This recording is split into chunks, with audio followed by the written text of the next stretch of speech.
Arel is a boy from a family gifted in both magic and swordsmanship, but he is labeled as classless. However, Arel believes he can endure, and soon discovers that he is the strongest mage in the world, possessing an extraordinary power that will amaze everyone. The story begins in a quiet and cozy village, where in one of the houses, a family is eagerly awaiting to find out which class their son will be blessed with. Even though he himself doesn't seem as excited as the others, his little sister is so happy that she's sure her brother Arel will get the most powerful class. The mother comments that the boy will then become very popular among the girls, but the little girl, in a daze, responds that Arel is too young to be thinking about such things. The father points out that he was surrounded by kittens when he was his age, but none of that seemed to impress his son, who stayed away from the conversation. Although this issue of being graced with a class was also on his mind. In this world, God blesses every human being with a class when he reaches the age of 10. Then, the skills necessary to perform their role are passed on to that person, which can range from a powerful wizard to a simple baker. After the family gathering, the moment finally arrives when the blessing ritual begins, and one of the community's religious figures takes the lead in the process in the city temple, in front of a statue of a goddess. Soon the first child is called to the stage. Then the religious man places the scepter on the boy's forehead and feels the power of the flames in him, as well as the smell of iron and hammer, and thus the boy becomes a blacksmith. As time passed and the children presented themselves to receive their classes, Ariel's sister took pride in the bloodline to which they belonged, which would certainly influence the blessing and make her brother one of the powerful class. When Arel is called, everyone present is eager to know the future of the village's most famous couple, known as representatives of very advanced classes, the Sword Princess Farah and the Archmage Leon. On stage, the religious man asks Arel to close his eyes so he can feel the goddess's blessing. However, the boy feels absolutely nothing, as does the person responsible for the ritual. The public begins to become anxious in the face of this lack of response. So after analyzing this rare case, the religious man comes to the conclusion that Arel is a classless child. The sister is outraged and refuses to believe this is the truth, just as the parents are very frustrated. After this event, Arel is back at home, training in the backyard with a sword and being comforted by his parents that since they will work after they retire, then the boy does not need to worry about getting a job. Arel insists that he doesn't want to be a burden to his parents. Then, the little sister, pretending to be the older sister, arrives to say that she will help the guy as she always did. Tired of this talk, where he always seems like the poor guy, Arel gathers the family together to make one thing very clear. He doesn't care about this whole classless thing. After all, he studied fencing with his mother since he was little, and even if he didn't gain any classes, he can still wield a sword and his hard work will pay off someday. The mother is moved by the boy's maturity at such a young age, and his father is confident that Arel can turn fate in his favor when he grows up. Just like the little girl always knew her big brother was the best. Tired of being treated this way, Arel leaves to continue his practice at the training ground. Arriving there, two boys simulated a duel where both demonstrated impressive sword technique. According to them, having a class is amazing because they could feel the strength flowing from within their bodies. When Arel shows up, the duo recognizes him as being out of ritual class and asks what he's doing there. Arel explains that he just came to train like anyone else. Then one of the boys tells the advantage that they, as swordshins, don't need to train and just come to the training ground to check their skills. To demonstrate what he's talking about, the boy invites his partner to start the duel again. Then the duo once again displays that strength that Arel never had and never will. With each blow they struck, the heavy sound of air along with the collision of swords suggested that they were two powerful 27-year-old barbarians from Gladiando. Watching the fight, Arel ponders that the first technique a swordsman learns is basic fencing, which in itself is enough to make these two boys quite capable fighters. However, the observer didn't want to just watch, so he called any of the boys to train with him. The cockier of the two gives a mocking laugh and points out that the intruder doesn't stand a chance, but he's sure he'll give in, angry at the guy's certainty. The challenged person first asks if the challenger has divine protection, even if he is classless, which Arel confirms without much enthusiasm. Divine protection is another blessing granted by the goddess, but unlike classes, absolutely everyone has the right to receive this gift as soon as they are born. This protection is like an invisible web that wraps around the body and absorbs damage, but of course if you take too much of a hit, you'll end up feeling the pain. This way the cocky guy can fight without fear of taking his rival to the grave. However, Arel asks that the opponent also be prepared to burn his tongue. This provocation makes the brat even angrier, and this anger makes him move forward without the dispute even formally beginning. Arel thinks quickly and not only blocks the blow, but also spins his sword to open his opponent's guard, leaving the boy completely furious. Driven by the force of hatred, the suspect attempts another sword strike but is again stopped by his opponent's block. Next, the fight is shown to be completely controlled by Arel, and since he doesn't want to let this go, Marenta even calls his colleague to join his rival, a request that he promptly fulfills. Arel escapes a cowardly attack from behind, but he doesn't complain, as he loves challenges, and having two opponents of the same age makes this training very beneficial, since he was always being scolded by his mother during training at home. At this point, Moretto begins to complain that his partner didn't attack correctly, making Arel wonder if these classy people can't learn to work as a team. Because of the anarchic way they fight, they might even be easy prey. Convinced of this, Arel advances and knocks Bettina out of the duo with a blow to the chin. Now all that's left is the alpha of the duo, the final boss, who threatens his opponent with words. But when it was time to really show it, he tripped over his own companion and was left completely exposed to a blow to the back of the neck, which was the flat part of the blade, without using the cutting part. Otherwise, the worst would happen. As if the shame of having lost in those conditions wasn't enough, the duo still grumbles that Aroa took them, and since they didn't accept defeat, the three agree to a rematch. However, another boy arrives at the training camp and tells the losers to stop this nonsense. After all, on a real battlefield, no enemy will care about the crying of these two clowns. The cocky one of the duo immediately insults the guy, but his colleague tells him to calm down, seeing as this redhead is a tough guy. That said, the redhead approaches Arel and recognizes him as the son of Farah, the princess of the sword, since the skill he has in fencing could only have been inherited by that warrior. Either way, he tells this victory not to go to the boy's head. So challenge him to a duel to show this classless man what a true swordsman is capable of. Bettina tells Morento that this redhead has some relationship with the head of the guard, and he himself confirms that Captain Evans is his father. Hearing that name, Arel remembers that Evans is the guy who once went to his house to call his mother to hunt demons. However, he looks nothing like his son, as the adopted son had a much more rigid and suffering appearance. Revo is angry at having his father mentioned and makes it clear that the captain is not only a master of the sword, but also a leader respected by all. Still, the son doesn't understand how Ariel's mother can be considered the #1 Zin sword in the village. Unconvinced, he asks if Arel agrees with this, and he confirms that his mother is literally the most powerful person in the village. Redhead then remembers that children inherit their parents' talent, and that's why he's going to beat up this brat, and prove that his family is much stronger than his. Furthermore, he had already been using the sword for over a year and had already learned intermediate techniques, so he would definitely defeat this brat. Therefore, as he has shown from the beginning, the area is not one to shy away from a fight, so the two immediately begin a dispute. This fight clearly demonstrates that it is a level above the previous one. This doesn't just impress the two previous rivals, but also the current challenger, who, although he admits that this fight is more balanced than he imagined, has a card up his sleeve for the crucial moment. In turn, Arel analyzes that the anger that the opponent is feeling is making him strike in a more sloppy way, which can be a disadvantage. Taking advantage of this, Arel quickly crouches after defending a sphere strike or a thrust strike, with the opponent's guard open. However, the redhead responds quickly with his twin blade slash skill. On reflex, Arel defends himself from the first, but the second cut hits his divine protection. The injured boy smothers the injured boy with his hand, unable to understand how his rival managed to land 2 blows at once, while the redhead takes advantage, saying that someone without class could never defend against such a technique. Either way, he recognizes that the kid has balls to accept this challenge. Days later, Arel is woken up by the most annoying alarm clock on the face of the earth, which in this case is his sister.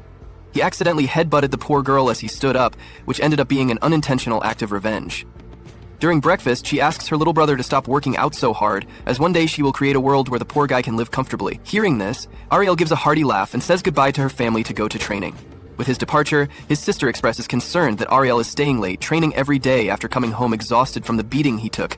However, to calm the child's mind, Farah takes the little girl to a chest, where several swords that were broken by Arel during her training were stored. In other words, the guy knows how to handle himself.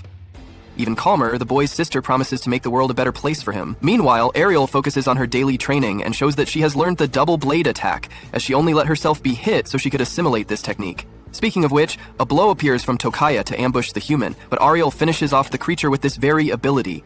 However, a deep, sinister roar echoes from within the forest and indicates that another, much more serious challenge lurks among the trees. Fearing that the village would be attacked, Arel runs to alert the guard. However, a child's desperate cry makes him run into the woods. When he reached the injured person, it was none other than Redhead, who challenged him days ago. And on the other side was a hobby goblin, a type of creature that never appears around these parts. Besides him, larger goblins were dead, near the Redhead's training platform, which indicates that he killed the monsters while training. Given the enemy's size, Arel believes he needs to focus more on his base than on his wrist movement, as timing will be crucial to hitting this giant. With this strategy in mind, Arel adjusts her footwork and delivers the twin blade strike at just the right time. That's how it will be at RB Coblin. After that, seeing that the redhead's holy water broke on the ground, the boy gives his own to the injured man to regenerate his divine protection. When drinking the water, the redhead gets better quickly. Just to question how without the classic yellowish twin blades.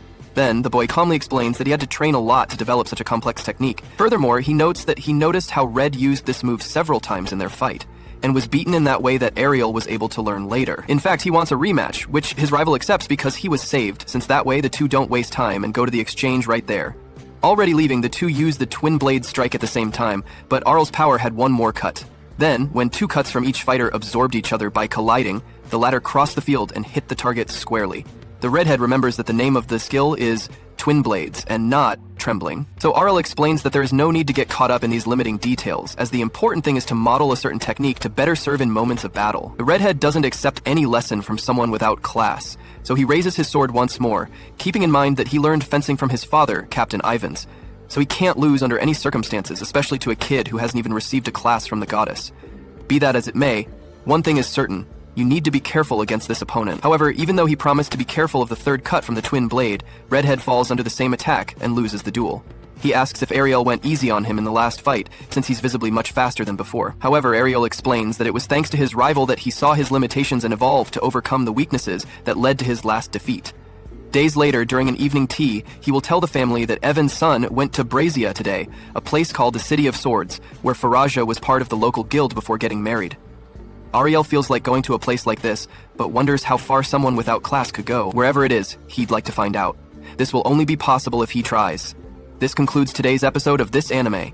Wait for us in the upcoming episodes. If you liked the video, don't forget to subscribe and turn on the notification bell to receive all that is new. 5 whole years pass by since that day, and our final decides to leave on a journey to Brea, the kingdom known for its swordsmanship. Both his mother, as well as Captain Evans, got their training from Brea, and Arel wants to be the best of the best, just like them. On his way, he is accompanied by a couple of strangers, 2 of them being swordsmen of a high caliber. The guy has the barbarian class, whereas the woman is known for her dual-wielding class. Both of them want to hone their skills in Brecca as well, but they can't seem to get along and are always at each other's throat. The cart driver tells them to settle down, as all of them are going to the same location. But the man is too much of a misogynist and wants to send the woman back to the kitchen. Before they can argue more, however, the cart driver shouts at them to get their swords ready as they have got trouble. Arel calmly looks up and spots a horde of orcs alongside their huge leader, blocking their way, with no intentions of letting them leave with their lives. 2 of the kids in the cart get scared and ask the barbarian guy to save them, but the barbarian, true to her name, is a total jerk and a coward who claims that he is not willing to put his life on the line for someone else and jumps from the cart before running away. The woman follows him, claiming that everyone is on their own in this world. The cart driver gets worried, wondering whether he can outrun the horde with his cart and the passengers. But before he could do anything, Arel climbs down the cart without a single word and starts moving towards the monsters. The driver tells him to back off and run for his life, but Arel simply ignores him before dashing towards the first orc and stabbing it in the heart.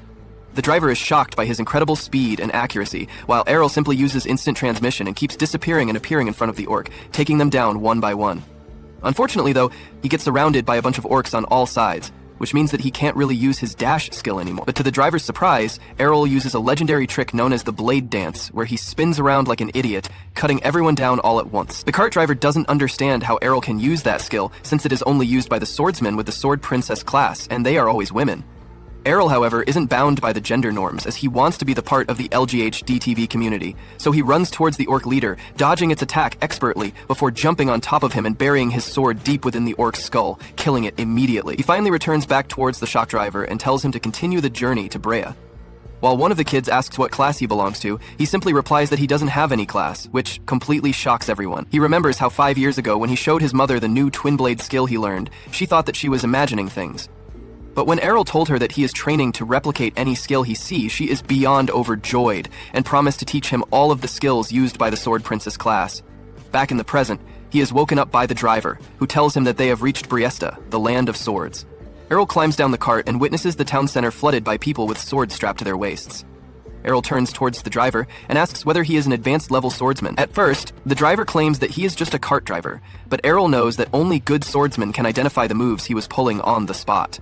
The cart driver admits that he is from the Holy Knights class, which is a pretty good class, but he gets bored of fighting so much, so he prefers to sometimes kick back and relax while pretending to be a normal driver. The Holy Knight realizes that this is probably Arel's first time in the city and tells him that he needs to find a guild for himself first, as without a guild, he won't be able to fight in any tournaments. And in this city, fighting and winning the turns is the main way swordsmen prove their worth and earn money. Arel replies that he doesn't care about the money, but he wants to fight the strongest swordsman this place has to offer him. The driver tells him to be wary of toxic corporate guilds, as they can suck your soul, and not in a good way. With that, the driver turns back and leaves while Arel moves into the city. Looking at all the different people announcing their guilds, hiring people and swordsmen getting in line to try their luck for the better guilds. On the way, he ends up bumping into a blonde loli who immediately latches onto him like Headless, telling him that she is the member of a famous guild and wants him to join them. Arel is immediately wary of her, since she seems very desperate for members, so he refuses. The lowly, however, doesn't leave him alone and keeps pestering him to join their guild again and again. But Arel's is not a simp and keeps refusing. He asks her what is the strongest guild here, and begrudgingly replies that the Shadowblade Guild is one of the strongest right now, since it has 8 class of swordsmen. He asks her for the directions and immediately moves towards the guild. He gets stopped on the way by the guard, who directs him towards the reception for the test. In the reception, he finds a huge line of budding swordsmen willing to try their luck to enter the famous guild, which excites Arel as well, who wonders what kind of amazing people he would have to fight against. But when his chance comes to register, the receptionist laughs at him for being a classless loser, claiming that only people with an advanced swordsman class can apply for the guild trials. Arel claims that he is sure he can pass their trial, but the receptionist refuses to register him. Saddened by this, he decides to leave when he spots 3 of the ranked swordsmen entering the hall, who are immediately treated like celebrities. He doesn't really care much about the theatrics though, and immediately turns towards other guilds. But one by one, he gets rejected by all of them on the basis of him not having a class. Tired, he goes back into the city, taking out the letter his mother gave him and told him to find her old guild, since they will surely help her find something. He wonders whether his mom knew that he would have this much trouble, but he is thankful nonetheless. Before he can even read the letter though, the blonde lowly lodges onto him once again, claiming that they are still ready to take him in. But Arel refuses again. She literally starts begging him to join the guild, telling him to do it as a charity, and points at a beautiful guild house claiming that it's her guild. This surprises Arel a little, but the lowly replies that their guild, known as the Dragon Fang, used to be the best in the country for a very long time, but lately it's gone to and currently they are the weakest. But she wants to bring it back up to its former glory. The name Dragon Fang suddenly rings a bell as he remembers that his mom once told him about the leader of her guild, who was a dual-wielding swordsman who named the guild Dragon Fang after his special move. He quickly takes out the letter to look for the name, and it in fact is the guild that his mom was talking about. He decides to go in with her, which makes her very happy. But the moment they enter the room, he finds an old drunk man with only one arm on the couch. The man tells Arel to go somewhere else since this guild is doomed, and walks off. The lowly tells him that he is her father, who used to be the second best swordsman of the city, but ever since losing his arm, he has never been the same. Arel, however, surprises her by saying that he wants to join the guild. This makes the lowly really happy, and she quickly drafts up an agreement, which Arel fills up and hands it back to her. She reads it before asking why he left the class column blank. That's when Arel replies that it's because he has no class. Bali snaps and gets a sword out, claiming that she thought he might be an advanced class swordsman since he was acting so hard to get. But before she could say any more, the door opens and a red-haired beauty named Rai enters the room. The lowly Orila immediately runs towards her, crying that this classless idiot deceived her into joining the guild. This gets Ray's immediate attention, and she looks towards Arel, claiming that she never thought she would see him here.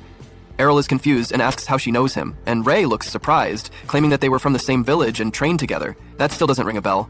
But finally, he realizes that the red-hamed boy that he fought so many times before was actually not a boy, but a girl. The lowly knows about the story as well, and asks Ray whether this is the classless guy who defeated her when she was young, as she always thought that the story was a myth. Rai, however, is still stuck on that loss, and challenges Arel to a match immediately. The fight starts, and Rai immediately uses the twin slash attack, which Arel thinks he can counter. But to his surprise, Ray's slashes blast through his own and hit him straight in the chest. This confuses him, but Rai reveals that she has the power swordsman class, which is why she is able to use a sword that is 5 times heavier than a normal sword, which means that she has 5 times the power in each sword strike. Arel is impressed by the fact that she has still retained her speed even after using a heavier sword, but that speed is nothing in front of his own speed. The next time she attacks, he creates an after image of himself, which distracts Rai while he appears behind her and hits her in the back. Ray is confused and tries again, but the result is the same. She can't believe that Arel is using a technique which is only used by the most advanced level swordsman. While Arel realizes that she is too tanky to take down with his normal attacks, Rai also knows this and tries to end the fight with her heavy blows.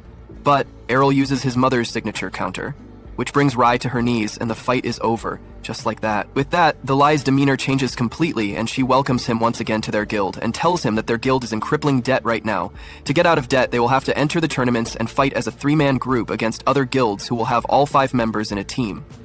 Arel, however, is excited at the prospect of fighting against strong opponents, and looks forward for the opportunity to hone his skills even more. That's where this video ends. Remember to like and subscribe to the channel. Thanks for watching, and I'll see you next time. Arel wakes up the next morning and remembers that he is now part of his mother's former guild. He walks downstairs to see Reiner and Lilia sitting in the common room. Lilia welcomes him, but Reiner doesn't utter a word, so Arel concludes that she is still holding a grudge against him for her humiliating defeat in their duel. Lilia announces that they will be entering the upcoming guild tournament over the weekend since they meet the minimum requirements to register. Arel doesn't know much about the tournament rules, so Lilia decides to give him a breakdown. She explains that the tournament is a one-on-one elimination style match, and the guild with no members at the end of each duel loses. She also explains that guild teams are limited to 5 members, so they'll need to put in extra effort since they are a team of only 3. Reiner doesn't fancy their chances in the tournament, but Lilia assures her that they are unlikely to be matched up against an A-rank swordsman. Arel doesn't understand the ranking system, so Lilia explains that heroes are ranked from D to A ranks, with the strongest swordsman ranked as A rank. She points out that there are about 500 swordsmen in Breggia, and only 20 of them are A rank. She reveals that both she and Reiner are B-rank swordsmen, and she assumes he also falls into the B rank since he defeated Reiner in their duel. She is certain they will make it through the tournament if they don't get matched up against an A rank. She decides to go over to the Colosseum and check out the tournament brackets so she can know which guild they'll be facing off against. Reiner tries to leave Arel in the common room, but he demands to know where she is going. She reveals that she is going to train. Arel wonders what skills she has as a power swordsman besides her brute force skill. Reiner reveals that she possesses the gut skill, which makes her divine protection last longer than that of an average swordsman. Arel fancies her skill, and he wishes he could learn it. He walks up to Reiner and sincerely begs her to hit him with her sheathed sword. Reiner refuses because she doesn't want to do him any favors, but Arel insists because this is a good opportunity for them to build a lasting relationship. Reiner misunderstands Arel's intentions, so he explains that he wants to obtain her gut skill indirectly by getting her to hit him with her sword repeatedly while his divine protection is down. Reiner scolds Arel for being so dumb that he forgot skills are blessings from the goddess and not something that can be chosen freely. Arel reminds her that he learned the twin blade strike and the shadow skill without getting blessed with it. Reiner still isn't convinced, so they go down to the training grounds and Arel draws her sword with ease. Reiner is surprised that he can handle her sword so well without the brute force skill, but reveals that he has more brute force than she does because he built it up while learning his other skills. He reminds her that effort can match talent with dedication, and Reiner is convinced. She decides to help him with his training, but warns him not to complain because she won't hold back. She begins smacking Arel with her sword, but Lilia suddenly comes running in a panic. She reveals that they were matched up against the Black Blade Guild, who are currently the strongest party in the city with 8 A-rank swordsmen. She is certain the guild boss will pit their strongest members against them, but she is sure they will win if they take them on as a team. She suddenly notices that Arel is beaten up, and she assumes they got into a fight, but Reiner explains that they are undergoing some special training. Lilia doesn't buy her story because it just looks like she is using Arel to relieve stress. But Arel suddenly gets back to his feet and announces that he is going out for lunch because he is hungry. A few days later, the guild competition day arrives and the trio heads to the Colosseum. Arel isn't too impressed by the people lining up to take part in the competition. Lilia overhears some spectators choosing the Black Blade Guild to win the match against them, and she gets pissed. She starts to approach them so she can give them a piece of her mind, but Reiner stops her. Arel is surprised to learn that people can bet on their matches. Lilia reveals that the odds of their match are 1 to 20 in favor of the Black Blade, which means that nobody expects them to win. However, she sees it as a grand opportunity to become a billionaire. She reveals that she took another loan with the guild house as collateral and bet everything on them to win their match against the Black Blade. Reiner isn't too happy with her plan because they will be in a worse situation if they lose, but Lilia points out that they will be in a bad situation if they lose. So it's better to go out with a blaze of glory. Georg, the boss of Black Blade, suddenly approaches her and mocks her for wasting her time trying to uphold her father's guild. Georg is curious because he heard that she recruited a classless swordsman. Lilia wonders if he only approached her to gloat, but Georg reveals that he only came over to cheer her on because he feels bad about the current state of her guild. He reveals that he did her a favor by using his influence to make sure their guilds were matched up against each other. He explains that he is allowing them to get back in the spotlight and get some serious paycheck if they somehow manage to defeat the A-rank swordsman he has chosen to face off against them. Georg begins to laugh at their ridiculous odds of pulling off a victory, but Lilia insists that they will win. Georg decides to indulge in her delusions and wishes her the best of luck as he walks away. Arel and Reiner see through Georg's fake kindness because it is obvious he is doing everything to eliminate their guild. Everyone enters the Colosseum and takes their seats as the announcer declares the start of the tournament with the match between the Black Blade and Dragon Fang. Arel, Reiner, and Lilia stand in the middle of the Colosseum grounds as the Colosseum screen displays the names of the fighters from the Black Blade. Arel notes that Georg isn't on the list, so he concludes that they are holding back against them, but Reiner clarifies that they are using a more aggressive lineup because Georg isn't one of the 5 strongest swordsmen in the guild. Arel is eager to get the battle started because he wants to pick up some new interesting skills from their opponents. Lilia warns him to take the match seriously because the fate of their guild rests on it, but Arel points out that she is in no position to give him advice because she bet all their money on the match without consulting them first. The sister announces the first matchup will be between Geo and Arel. Everyone is surprised that Arel is classless. They write him off as a joke who has a death wish. Gio is pissed off because he finds it insulting that he is facing off against a classless loser despite being an A-rank adventurer. He would rather have fun with the ladies, but the match kicks off and Gio strikes immediately. He uses a blink dash to close the distance and thrusts his sword into Arel. Lilia warns him to be more careful, but Reiner points out that he is unharmed. Arel's shadow disintegrates, and Gio figures out he is using his shadow skill. He strikes at Arel behind him, but it turns out to be a shadow. The arrows surround Gio, and he assumes one of them is the real one because it is impossible to create 3 shadow images. He tries to find the real one, but they begin attacking him. He fends off their attacks, but the real Arel attacks him from behind. Gio can't believe what just happened to him, as he loses consciousness. But Arel reveals that he learned the skill from Farah, who can make up to 5 after images. The sister declares Arel the winner, and the crowd erupts in a cheer. But they can't believe that Arel is really a classless swordsman. Lilia and Reiner are impressed with Arel's performance, but Arel is more interested in getting back to training as quickly as possible so he can imitate Gio's thrust sword strike. He looks forward to the next matchup so he can pick up more skills. The next contender steps up and the match begins. The swordsman tries to attack Arel, but he blocks his attacks easily. He counters with his twin blade strike to knock out the swordsman. The next contender steps up and feints with his dagger while attacking with a kick. Arel uses his shadow skill to sneak behind him and knock him out with one strike. Lilia cheers Arel on so he can take out the last 2 members of the Black Blade. Reiner scolds her for leaving everything to him, but she admits that Arel is the only one among them who can take out the A-rank swordsman, so she is giving emotional support. Shield steps up as the next contender and the fight begins. He scolds Arel for lying about his class, but Arel insists that he wasn't lying. He attacks Shield, but his attack barely does any damage because of his high magic protection.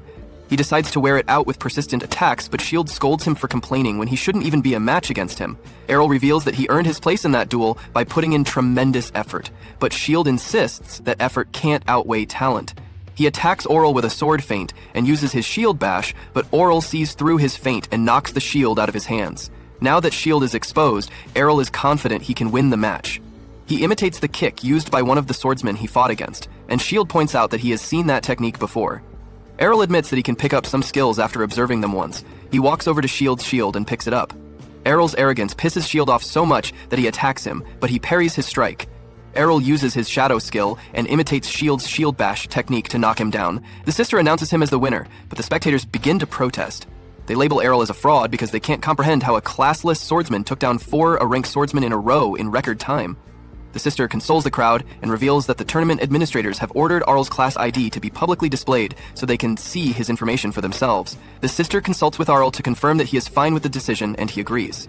The sister displays Arel's information on the Colosseum screens and announces that Arel is a certified classless swordsman. This wins back the favor of the crowd for Arel, and they begin to cheer for him. Lilia scolds Reiner for withholding the information about Arel's true strength because she would have taken a higher loan to bet on their victory. Reiner confesses that she didn't know he was strong enough to progress this far into the matchup without their help. Lilia reveals that she is going to start making preparations for a marriage certificate because she wants to tie Arel down as her limitless gold factory. The sister announces that the last contender is Masamune, who is a master samurai. He takes the stage, and Arel immediately notes that he possesses a katana instead of the common broadsword. Reiner and Lilia are surprised by Masamune's appearance because they have never heard of him. They realize he is their trump card, and they hope Arel can match his abilities. The sister announces the start of the battle, and Mesana gets into his sword stance. Arel feels the threat from his stance, so he decides to keep his distance. Mesana commends him for seeing through his plan of luring him in and using his ultimate skill to defeat him. Arel begins to approach him, and Masamune can't understand why he is making such a senseless decision despite hearing his plans. Arel reveals that he has no choice but to move because they will remain in a stalemate otherwise. Arel also reveals that he is curious about Masamune's ultimate skill, but Masamune warns him that his curiosity could be his downfall. Arel keeps approaching him as he tries to come up with a plan. He considers using his shadow strikes, but he figures out that Masamune will see through it because he is quite perceptive. He stops at the edge of his sword range and concludes that he has to be faster than his strike. He steps into Masamune's range and he strikes, but Arel disappears. Masamune is surprised because he is certain Arel didn't use an after image, which means he was faster than his sword strike. Arel appears behind him and commends him for being fast, but he points out that he was trained by someone faster. He uses Piercing Tempest to defeat him, and Lilia is surprised to see that he has mastered the Sword Princess technique. The sister announces Arel as the winner, and he walks off the stage. Lilia and Reiner congratulate him on his victory, but Georg silently plots his revenge from the shadows. Late at night, Dragonfang celebrates their victory with a toast. Lilia enjoys her drink, saying, "Nothing beats celebrating after winning." Arel notes in surprise, "She's old enough to drink." While Reiner holds juice and accepts her situation, Lilia moves closer to Arel and boldly asks him to marry her. He refuses without hesitation. She teases him for being shy, but he insists he isn't. She continues, saying she can fulfill his desires, but Arel replies he'd rather marry someone like Rainer. Lilia is shocked, and Rainer blushes, flustered. Embarrassed, she snaps that he should have at least lied instead of rejecting Lilia so plainly.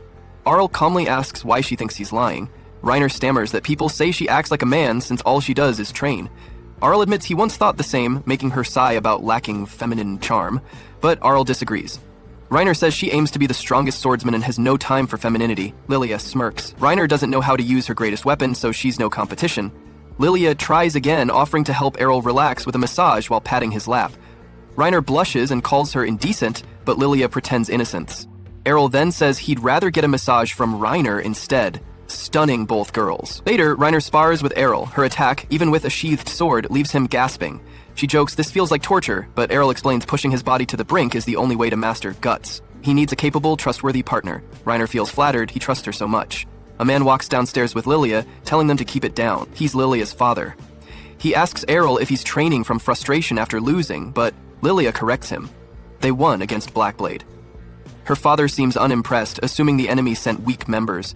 Lilia insists all opponents were a rank, and Arel defeated them alone. Her father looks at Arel covered in sweat and bruises, doubting he's that strong. Lilia adds they earned enough money to cover guild expenses thanks to Arel. Her father warns that bigger guilds will recruit him, leaving them behind. Lilia refuses to believe it and announces she and Arel will marry. Arel immediately denies it. Her father tells her to give up. Arel speaks up, saying even though Lilia can be silly, she's better than people who give up without trying. He asks when her father will stop moping and act his age. He can still wield a sword with one arm. Her father snaps. He grabs Arel by the collar, asking what he knows. A dual swordsman who can't wield both swords has nothing but useless skills.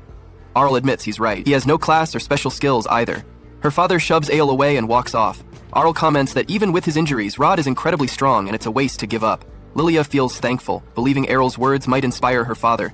Rainer agrees Rod just needs to find his passion again. Arel hopes Rod will teach him someday. Lilia suggests Arel explore a dungeon to learn new skills. Arel asks what a dungeon is, making Rainer sigh. She explains there's a massive dungeon beneath the city filled with traps and monsters. Arel grows excited. Rainer agrees to join for combat experience before the Sword God Cup. When Arel asks what that is, Rainer groans. It's a grand tournament to decide the strongest swordsman. Lilia brings out an entry form saying she assumed he'd want to participate. Arel shocks them by tearing it in half. The paper is actually a marriage certificate. Ar puts Lilia in an arm lock as she yelps and apologizes. Meanwhile, two mysterious people watch through a magic orb. One asks where they're heading. The other answers, the dungeon tomorrow. The first smirks. If an accident happens there, no one will suspect. A sinister laugh echoes. The next morning, Arel sleeps peacefully. Lilia sneaks in, smiling mischievously. She brags that her casual outfit will make him unable to resist. She leans closer for a wake-up kiss. Earl suddenly opens his eyes and asks what she's doing, startling her. Flustered, she tries playing it off, calling him hubby. She leans in again, but Earl pushes her face away. She yelps and accuses him of cruelty. Earl calls her a predator. Annoyed, Lilia argues she's throwing herself at him and calls him a dimwit. Earl ties her hands to the bed frame and leaves. He knocks on Rainer's door and finds her asleep, mumbling about her father and asking for praise. Amused, Arel pats her head, realizing she's a daddy's girl, despite her tough exterior. Lilia's voice echoes, yelling to be untied. Rod walks in and sees his daughter tied to Arel's bed frame. Shocked, he starts arguing while Arel listens awkwardly. Arel, Lilia, and Rainer arrive at the underground dungeon. Arel is surprised by how crowded it is. Rainer explains the Sword God Cup is approaching and many adventurers are training. A long line waits for the teleportation seal. Lilia explains it lets people instantly travel to floors they've already visited. However, it only works for floors reached before. Lilia can go to the 12th floor while Rainer can reach the 14th. Arel assumes he can follow Rainer, but Lilia corrects him. The magic won't allow it until he physically reaches that floor. Lilia insists on taking Arel herself and tells Rainer to go alone.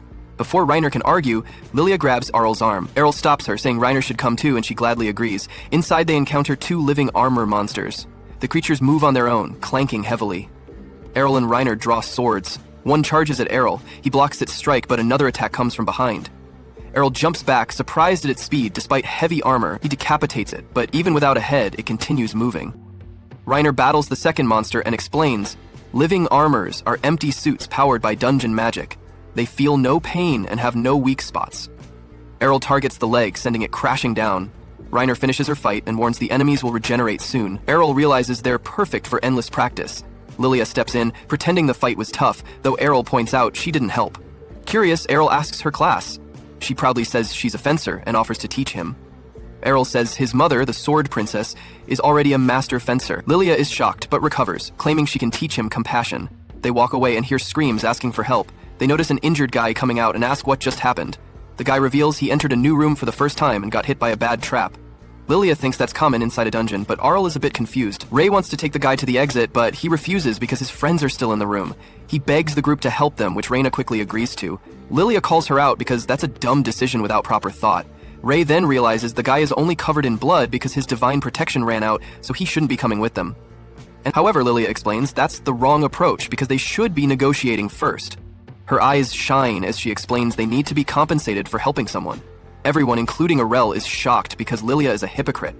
1 minute ago, she promised to teach him compassion, and now she's become the opposite. Lilia doesn't back down and claims it's everyone for themselves inside the dungeon. So, you should pay a price if you ask for help. Despite the shock, the injured dude pulls out the 200 IQ move of inflating her ego. She gets excited because she is finally getting recognized, and the guy reveals Lilia gets mad and decides to leave the guy behind, but they manage to reach an agreement in exchange for him losing all his money. However, Arel believes the situation is kind of sketchy. Lilia doesn't understand because the guy gave her real money, but Arel says the guy is weird.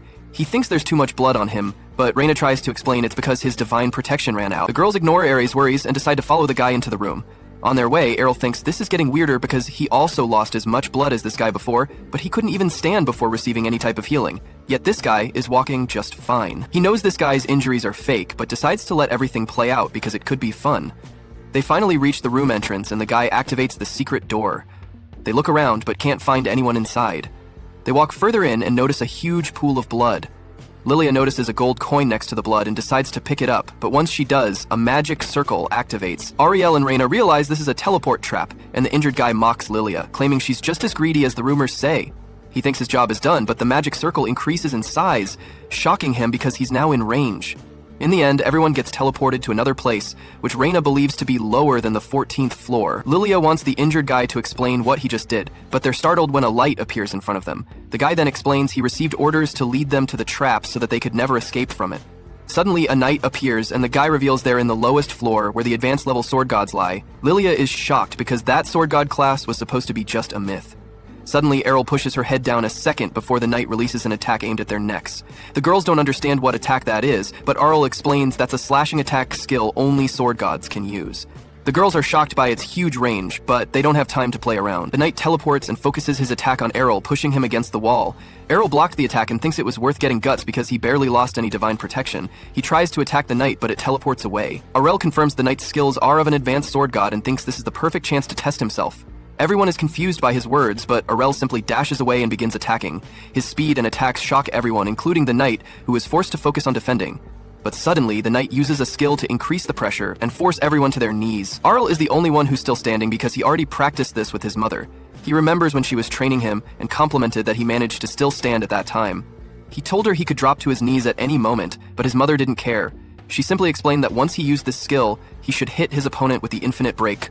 Arel was shocked because that meant his mother would hit him with a high-speed chopping attack. He thinks that is too much, because it would be impossible for him to block it since he can barely stand. But she doesn't care. She simply claims she will go easy on him, and despite his claims that she can't control her strength, she simply attacked, saying that she could maybe control it this time. Despite being harsh at that time, Arel is glad she never went easy on him. He picks up a coin from the floor and throws it at the knight, forcing him to break his stance by cutting it in half. Arel uses this chance to jump forward, claiming the knight made a mistake, thinking he couldn't move. In the next second, he unleashes his infinite break skill to defeat the knight. Lilia obviously tries to leech off him by calling him her future husband, but Arel refuses. After the fight, Arel drinks a mana potion, and Reyna asks how he knows the sword god's skills. Lilia is also confused because she has never seen a sword god despite living in that city for her whole life, but yet simply explains, that's an easy answer. His mother is an actual sword god. The girls think he's joking, and Reyna asks why his mother always claimed to be a sword princess. That's when Ariel reveals she simply doesn't like to get attention. Rhea laughs it out and claims that she would never have challenged him if she knew his mother was a sword god. Ariel reveals he's glad she didn't know about it because he really needed their fight to improve himself. Lilia can't stand this anymore and wants to find an exit when suddenly another light appears. Ariel gets excited because it could be a new enemy, but Lilia reveals it's the teleportation spell, and they decide to leave. Meanwhile, in the city, Lilia's father is at the bar when he listens to a group bragging about making so much money by catching some idiots in a teleportation trap. The group feels bad because their other member also got caught by the trap, but they begin to laugh it out. Turns out they knew he would get caught but never told him just to get a bigger share. One of the guys then mentions this is a crazy ending to the Dragonfang Guild. Upon hearing this, Lilia's father asks to hear more about this and they realize he was their old guild leader. He begins throwing a tantrum, but a guy named Georg stops him. Rod thinks Georg is behind this, and the guy reveals that his guild members saw Lilia's party entering a dangerous hidden room in the dungeon. Rod tries to grab him, while shouting that not only did he take his arm, but he's also trying to take his daughter away. He falls to his knees while calling her name, when suddenly Lilia and the group enter the bar. Georg thinks this is impossible, but Lilia simply claims they almost died because of him. However, they manage to defeat the sword god and come back alive. Georg claims they aren't strong enough to defeat a sword god, but Arel claims he was a decent opponent. Lilia also reveals the other guy confessed that Georg was the person behind it. Georg leaves because he knows nothing can be done about what he did, and gets home. He's angry because he thought he would finally become the strongest adventurer, now that Arel's mother and Rod were out of the picture, but he's now competing with a classless kid that can defeat super classes. Suddenly, a dark fog appears, and Georg notices a sword behind him, emanating aura. And with this, today's episode ends. Wait for us in future episodes of this wonderful anime, but before that, don't forget to subscribe to the channel and activate the bell button to receive everything new. We also hope that those who followed us to the end of this episode will tell us where they are watching us from. Back at the Dragonfang Guild, Lilia learns that the preliminary brackets for the Sword King tournament have been posted, but the problem is she and Arel are placed in the same group, meaning she'll have to face him. Even if she doesn't, it's crystal clear to her that Arel is the only one who is going to pass from that group. Arel overhears her frowning, but he ignores her completely and asks Reiner instead about the tournament's details. Reiner explains that the Sword King tournament is so famous that every year thousands of people from around the country come to participate. That's why there's a preliminary bracket to cut down the number of players before the knockout rounds. Lilia once again frowns, stating her dreams of winning the tourney are squashed again. Arel this time rubs salt in her wounds, telling her that a loser at her level should feel proud that she somehow managed to get selected for the preliminaries in the first place. He then continues to ignore her once again and asks Reiner about the group she's in. Reiner checks the list but doesn't know any of her opponents. Regardless, she's determined to pass the preliminaries. Lilia also tries to act motivated and wants to practice in the dungeon, but neither Reiner nor Arel wants to tag along with her. Lilia's father, Rod, enters the room and warns Lilia to be careful after hearing her plan, as he's certain that Georg is going to set up another trap. Lilia promises she'll be fine and heads off alone. Seeing his daughter being so fearless makes Rod want to pull his act together once again, so he decides to quit drinking and try to replenish his status as a master swordsman. Later at the tournament grounds, the preliminaries begin, and Lilia, as expected, loses her other battles miserably without even facing Arel. He approaches her and she instantly realizes that he just wants to mock her with insults. In any case, she tells him to be careful, as there are people with some very unique skills in this tournament. She points at a red-haired swordsman, telling him to be wary of her. But Arel doesn't care, as he's totally aware of how strong he is. But Lilia still thinks he should put his guard up, mentioning that the red-hamed girl is from the magic swordsman class and is able to use both magic spells and apply them to her sword. This might actually be troublesome, so Arel thanks Lilia for the heads up. Shortly after, he faces the red-hamed girl, who immediately taunts him for being classless. Arel doesn't care though, and tells the announcer to begin their battle. As the duel begins, the red-hamed girl starts spamming fireball spells at Arel, but he dodges all of the incoming attacks easily. He takes a careless stance and points out how she isn't very skilled at either magic or swordsmanship. A jack of all trades can never be a master of anything, and Arel is a master swordsman, so he isn't worried about losing at all. The girl refuses to be humiliated like that, so she activates her signature skill, Flame Sword, and then begins swinging her sword, which acts like a fire whip. These movements would make it difficult for a regular swordsman to defend himself. However, Arel easily counters her move, swinging his blade so hard that the airwaves cause the flame on the girl's sword to extinguish. He then uses Blink Dash, getting behind her in the blink of an eye and knocks her out with one clean hit from the back of his sword. By defeating her, he becomes the winner of his group and passes the preliminaries with flying colors. The main event happens a couple of days later, and Lilia is about to leave when she notices that her dad is pretending to sleep on the couch. She tries emotionally blackmailing her dad to come with her to watch Arel's battle, but he refuses. She suspects that her father is scared of running into Georg there, but her dad makes it clear that this is not the case. He explains that the reason he's upset is because the day before he tried practicing with a sword again, and swinging it made him realize that his skills are so rusty. A man like him, who was once at the level of a sword king, cannot win a tournament held for youngsters. Lilia cannot believe how much ego this man has, and tries to tell him that there are many people in the world who cannot even get into the main tournament, and by many people she means herself. Obviously, Rod realizes that, so for his daughter's sake, he agrees to go with her. As they are walking through the streets, Lilia tells Rod that she knows he definitely would have gone to the tournament in secret to watch both Arel and Reiner's fights, as he cares deeply for all of his guild members. Rod smiles and pats his daughter's head, feeling glad that she knows him so well. The main tournament is about to start, and everyone is tense. You can rightly assume that even Reiner, despite how confident she looks on good days, is scared. She sits in fear and shakes her legs. Arel sees her from a distance and comes to her. Since she is absent-minded, she doesn't notice that he is nearby, so it's as if he bumped into her. She screams and asks him not to scare her. He rightly assumes something is wrong, as he hasn't seen her that tense before. Well, not everyone can be a classless genius like Arel. Normal people have reasons to be scared about competitions like that. It's the main tournament and the biggest stage she has ever been on in her life. Also, for that tournament, you don't know who you might be paired against, and that is a worry. He reassures her that she will be fine, and she comments that she thought about the idea of being paired against him and how it would feel. Soon, the competition starts, and the first person to fight is Georg. Shockingly, his opponent is none other than Arel. When Arel's name is called, Reiner gets emotional and holds his hands. He stops and asks what is wrong, but she claims it was a mistake. She wishes him the best in the match and sends him off. He arrives on the field to fight Georg, and as you can guess, Lilia cheers him on from afar, urging him to beat the pride out of Georg. However, by the time Georg comes out, the atmosphere changes. He has a horn on his forehead, his two side teeth pierce outside his lips. He looks just like a demon. Sorry, mistake, he is a demon. Everyone wonders why his appearance suddenly changed. Thankfully, Rod recognizes the demon that has possessed Georg. Rod knows how deadly that demon and its sword are, so he screams to Arel, warning him not to fight or go near the sword. When the demon hears Rod scream, he gets an overflow of emotions because it means someone in that generation recognizes him. He thought he had been long forgotten, and this just makes him excited. Georg speaks as if he doesn't recognize Arel, and this shocks Lilia, so she looks to her father for answers. Rod informs her that that sword is the one used by the legendary Sword King to slay the ancient demon. The sword has been said to be filled with grudges, which is why it was locked away. However, it seems Georg has requested the help of the sword and has been possessed by the demon. The demon figures, everyone is now talking about him. Soon people start commenting about how the demon had destroyed an entire city in the blink of an eye and how powerful it is. As expected, everyone starts running out of the hall for safety. This only feels like fun for the demon who has been bored for a long while. He introduces himself as Durgala, bragging that he will show them why he is the legendary demon. He hits the sword on the ground and creates a shield. He locks everyone inside the arena so no one can escape and laughs erratically. To his shock, there is someone in front of him ready to fight. That person is Arel. He calls Arel a fool and asks if he wants to die, but Arel is of the opinion that the only reason he is there is because he can defeat him. Arel reminds him that he was beaten by the Sword King of Legend, and that just means he isn't invincible. Durgala claims that he has Georg's memory, and he knows that the Sword King is long gone, so there is no one that can defeat him now. Well, he is wrong. The Sword King isn't gone, but that is all Arel can tell him at that point. Arel also tells him that he has the skills to defeat him. You can't doubt him since his mother is the Sword King and he had gotten his skills from her. Without wasting time, he goes to fight. He uses the King's Step to attack Durgala. This shocks Durgala because that is a skill exclusive to the Sword King alone. Since he knows the classless boy can't be the Sword King, he reminds Arel that he is in the body of the Sword Emperor and has Georg's skills.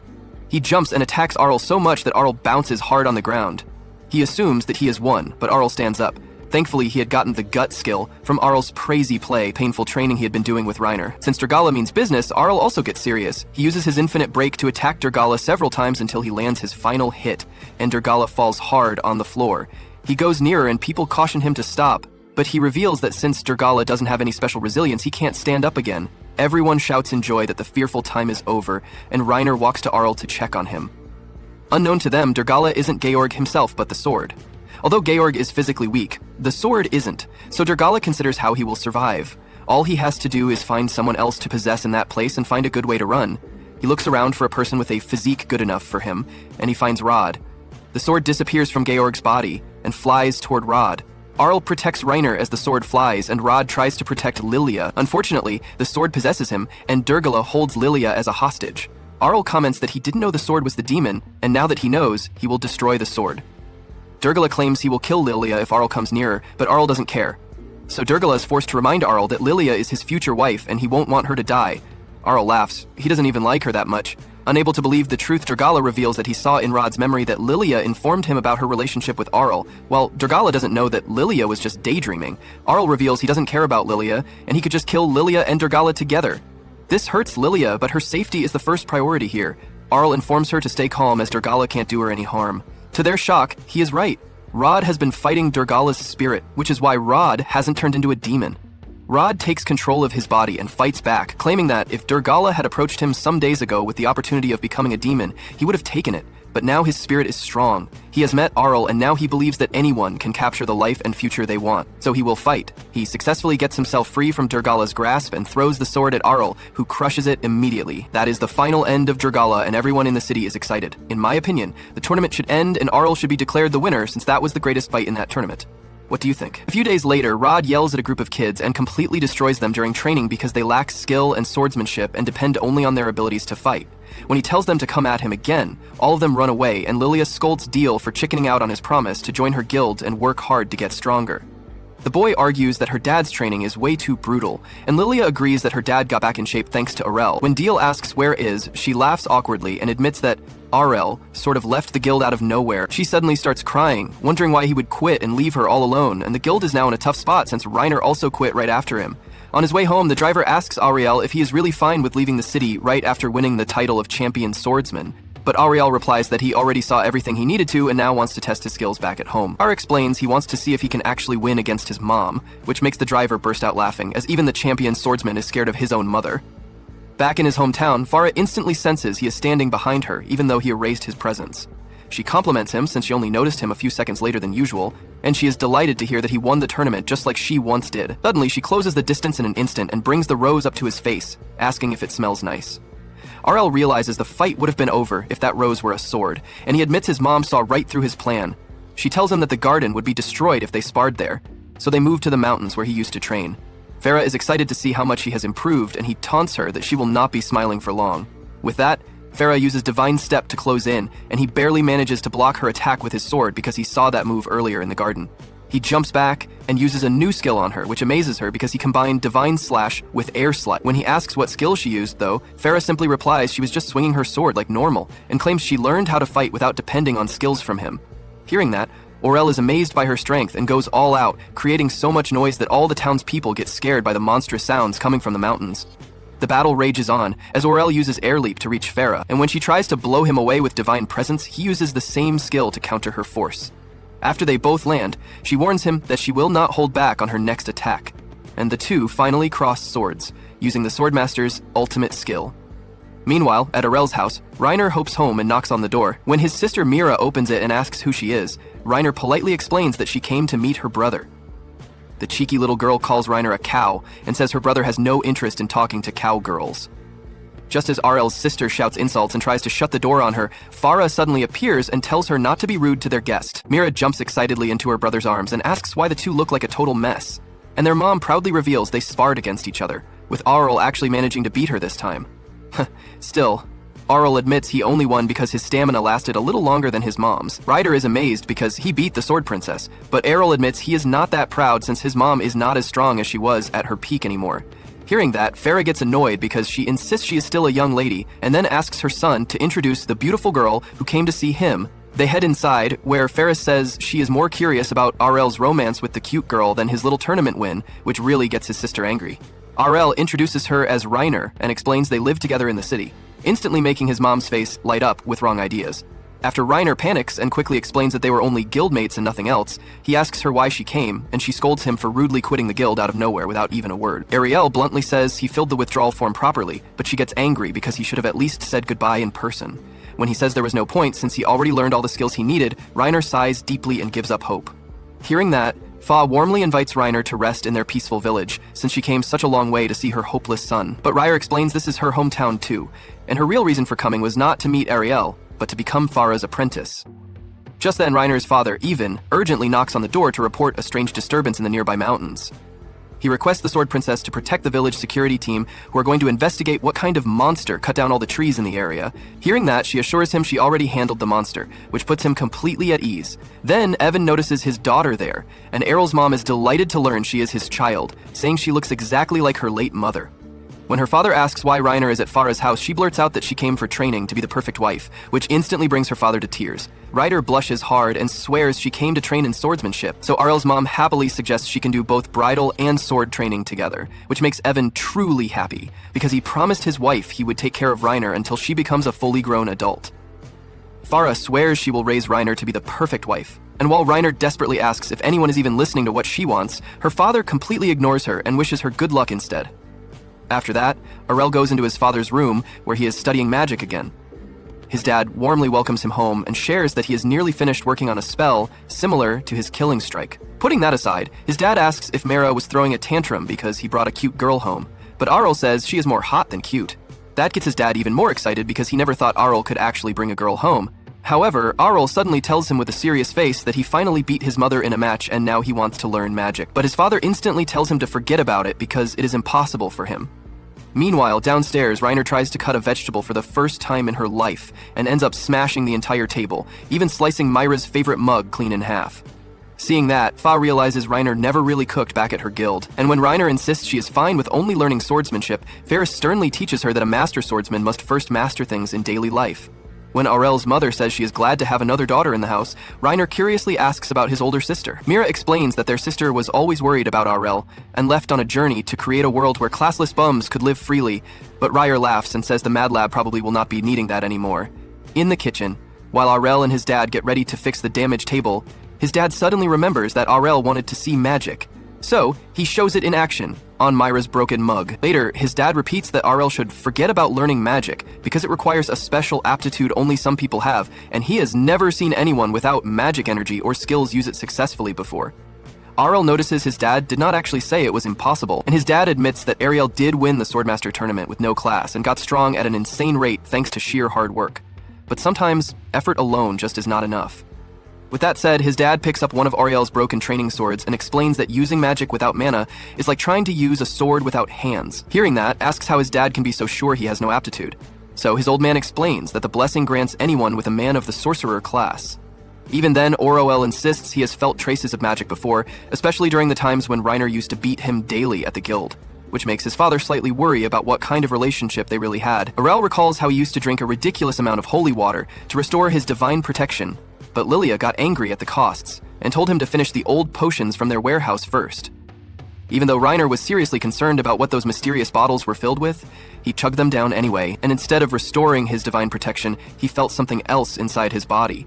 Hearing that, his dad is thrilled that he might finally have some magical ability, and admits he was always jealous that he could not teach Orelel the same way his wife could. After that, his dad asks him to imagine the power moving through his body, and try to make it flow into his hand. Orel focuses as hard as he can and manifests a small orb of magical energy, which becomes undeniable proof that he has magic.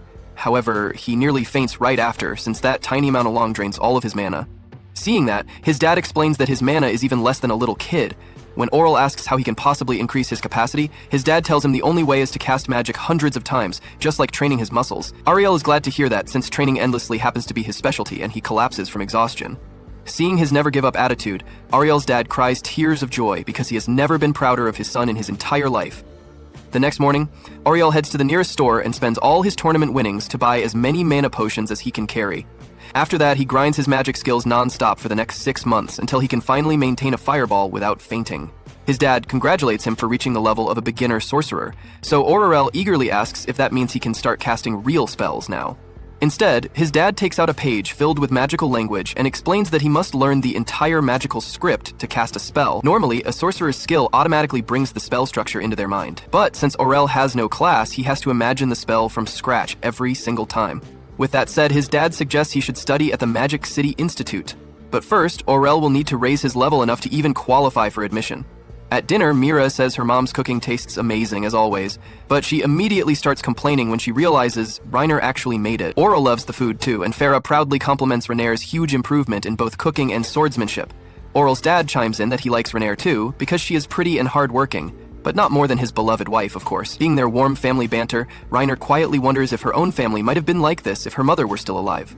To lighten the mood, Arel's dad casts a beautiful, glowing spell to express his love for his wife. And watching that heartfelt display lights a new fire in Arel's heart to become a powerful sorcerer someday. But that's where this video ends. Remember to like and subscribe to the channel. Thanks for watching, I will see you next. After 3 years of intense housewife training, Rhaenyra nervously presents Farah with a cup of tea. As she watches, Farah brings the cup to her mouth before praising her cooking. Relieved, Rhaenyra thanks Farah for all her guidance these years. But suddenly, they hear Mira sobbing loudly as she comes into the kitchen. Crying, Mira reveals that Arel left the house with a letter in his bed. Riener takes the letter and finds out that Arel left for the City of Magic with no other explanation. While Mira cries because her brother left to get milk, Riener feels guilty since she has once done the same thing. Suddenly, Fa hugs her, warning her, "Don't leave them like your cold son." Riener reassures her she won't dip, and Fa wonders why her children turned out like this. Soon the culprit comes into the room, lazily rubbing his eyes. Fa sighs, thinking it'll all be fine as long as her kids stay safe. Meanwhile, Arel is in a carriage riding to the City of Magic. He asks the driver how long it will take, and learns that they've got 3 more days to go. The driver asks Arel why he's always jumping from one big city to another, and the passengers get interested in him as well. The kids ask if Arel is headed to the School of Magic, just like them, so Arel nods. A boy named Kato wonders why Arel is applying at such an old age, and his friend Kufa assumes he's just trying the entrance exam again after failing it many times. She tells Kaito not to make Arel feel bad, but Kaito tells her that she just roasted him for failing anyway. While the two of them start arguing, the other girl, Colette, tries to calm them down. In their rage, they ignore her completely, and Arel notes that all 3 of them are wizards. Seeing their young age, he realizes that the kids must have just received their wizard class. Then Kaito tells Arel that he uses red magic, then curiously asks what type of magic Arel uses. Thinking about his skill, Arel remembers learning from his father that magic is divided into colors based on the elements a wizard uses. However, because Arel didn't receive a magic class for any specific color, Leo told him to try using all of the magic elements. Recalling his experience, Arel tells the kids, "I'm a jack of all trades since I'm classless." Kufa laughs, since she thinks there's no way a classless can attend a magic school. Angered by his prank, Kaito tells Arel to stop lying, but he tells him it's the truth. Finally, Arel shows them his class card, which proves that he's classless. Seeing this, Kaito starts mocking Arel for trying to learn magic without a class. Arel sighs, having heard such taunts a billion times already. Suddenly, a creature roars loudly from the forest, startling the carriage horses. The kids get worried about the noise, so Arel explains that it's the sound of a troll king. Terrified of the powerful beast, Kaito tells the rider to rush them out of the forest, but he tells him that the horses are too scared to move. Colette thinks that they're all going to die, but Kufa reminds her that trolls are just slow creatures. Kaito agrees, thinking that they can avoid its attacks to fight back. With her friend's encouragement, Colette nods and agrees to fight. Although the kids are ready to fight, they still gulp nervously as the Troll King approaches. The hideous monster shows its face, and Colette quickly clings to Kufa. Kaito reminds her to be brave, saying that it's not too big to handle. However, as the troll gets closer, suddenly a massive club knocks it into space. As the kids watch in horror, the real Troll King finally walks out, 10 times larger than the previous one. Finally, all of the young magicians give up any hope of survival. The girls wonder if they can try doing anything with magic, but Kaito quietly steps out of the carriage, trembling with fear. He pulls out his wand, determined to fight to the death. After channeling all of his mana into the wand, Kaito unleashes a powerful fireball at the Troll King. As the blast explodes in the monster's face, the girls think it actually worked. However, it only roars in anger, ready to destroy the pesky kids. The girls realize that Kaito only made the troll even angrier, and he screams that he has already used up all his mana. The Troll King approaches the carriage to attack, but suddenly, a giant explosion spell vaporizes the monster. The kids wonder who defeated it. Meanwhile, Arel pops out of the carriage, thinking that he went overboard with his mana. Kaito wonders if he was the one who cast the spell, and Kufa points out that explosion is a supreme-level red magic. Shocked, Kaito also recalls that only an advanced archmage can use an explosion. Then Arel walks over to the horses and uses his healing magic. The horses stand back up, and the carriage driver thanks him. Arel asks the driver to show his own skills next time, but he thinks it's too big a hassle. Nearby, Kaito apologizes to Arel for his earlier rudeness, thinking he's a senior magic teacher, and says that from now on he'll be his student. Arel tries telling him he's just a classless mage, but the kids think he's hiding his true identity from them. Seeing them glaze him so hard, Arel thinks he should have just used a sword to avoid suspicion. After everyone calms down, the carriage moves out again. 3 days later, they arrive at a floating island city. Pointing towards it, Kaito tells Arel that it's the City of Magic.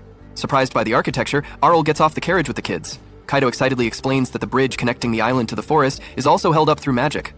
Watching their friend follow Arel like a dog, Kufa wonders why Kaito adores him so much. She thinks that he might have used hypnosis magic to control Kaito. Hearing their doubts, Arel feels annoyed that he causes suspicions everywhere he goes. As they enter the city, Kaito asks Arel if he'll apply for the Red Magic School with him. This surprises Arel, so Kaito explains that all schools are divided based on the color of their magic. Since every element has a different magical language for its spell chant, all the schools have different teachers and syllabi. Kufa reveals that she'll go to the Blue School, while Colette feels nervous about applying to the Green School. Realizing that he needs to take an entrance exam, Arel prays that he doesn't get rejected, just like he did back in the City of Swords. After parting ways with the girls, Arel and Kaito head over to the Red School of Magic. As Arel hands over his entrance application, the receptionist asks if he entered all his information accurately. He wonders if she's asking him to check his class, thinking that she'll reject him because he's classless.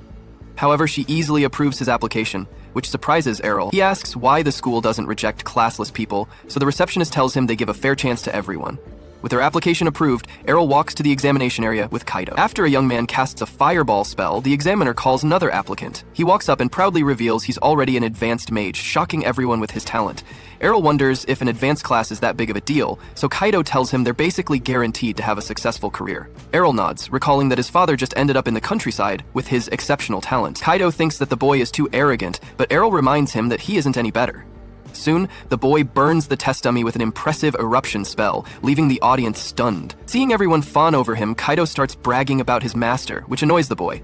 Arel shuts Kaido's big mouth, making the boy think Arel is afraid of him. While the boy boasts about melting the metal dummy, Arel tells him to look at it again. As he turns around, he finds the dummy intact, much to his shock. The examiner explains that it's made out of powerful mithril, so ordinary attacks can't melt it. Once again, Kaido starts taunting the young mage for his overconfidence, but Arel shuts him up before leaving to attempt his own test. Standing in front of the durable mithril dummy, Arel thinks it's a good chance to go all out and test his abilities. As he charges his spell, the examiner gets surprised.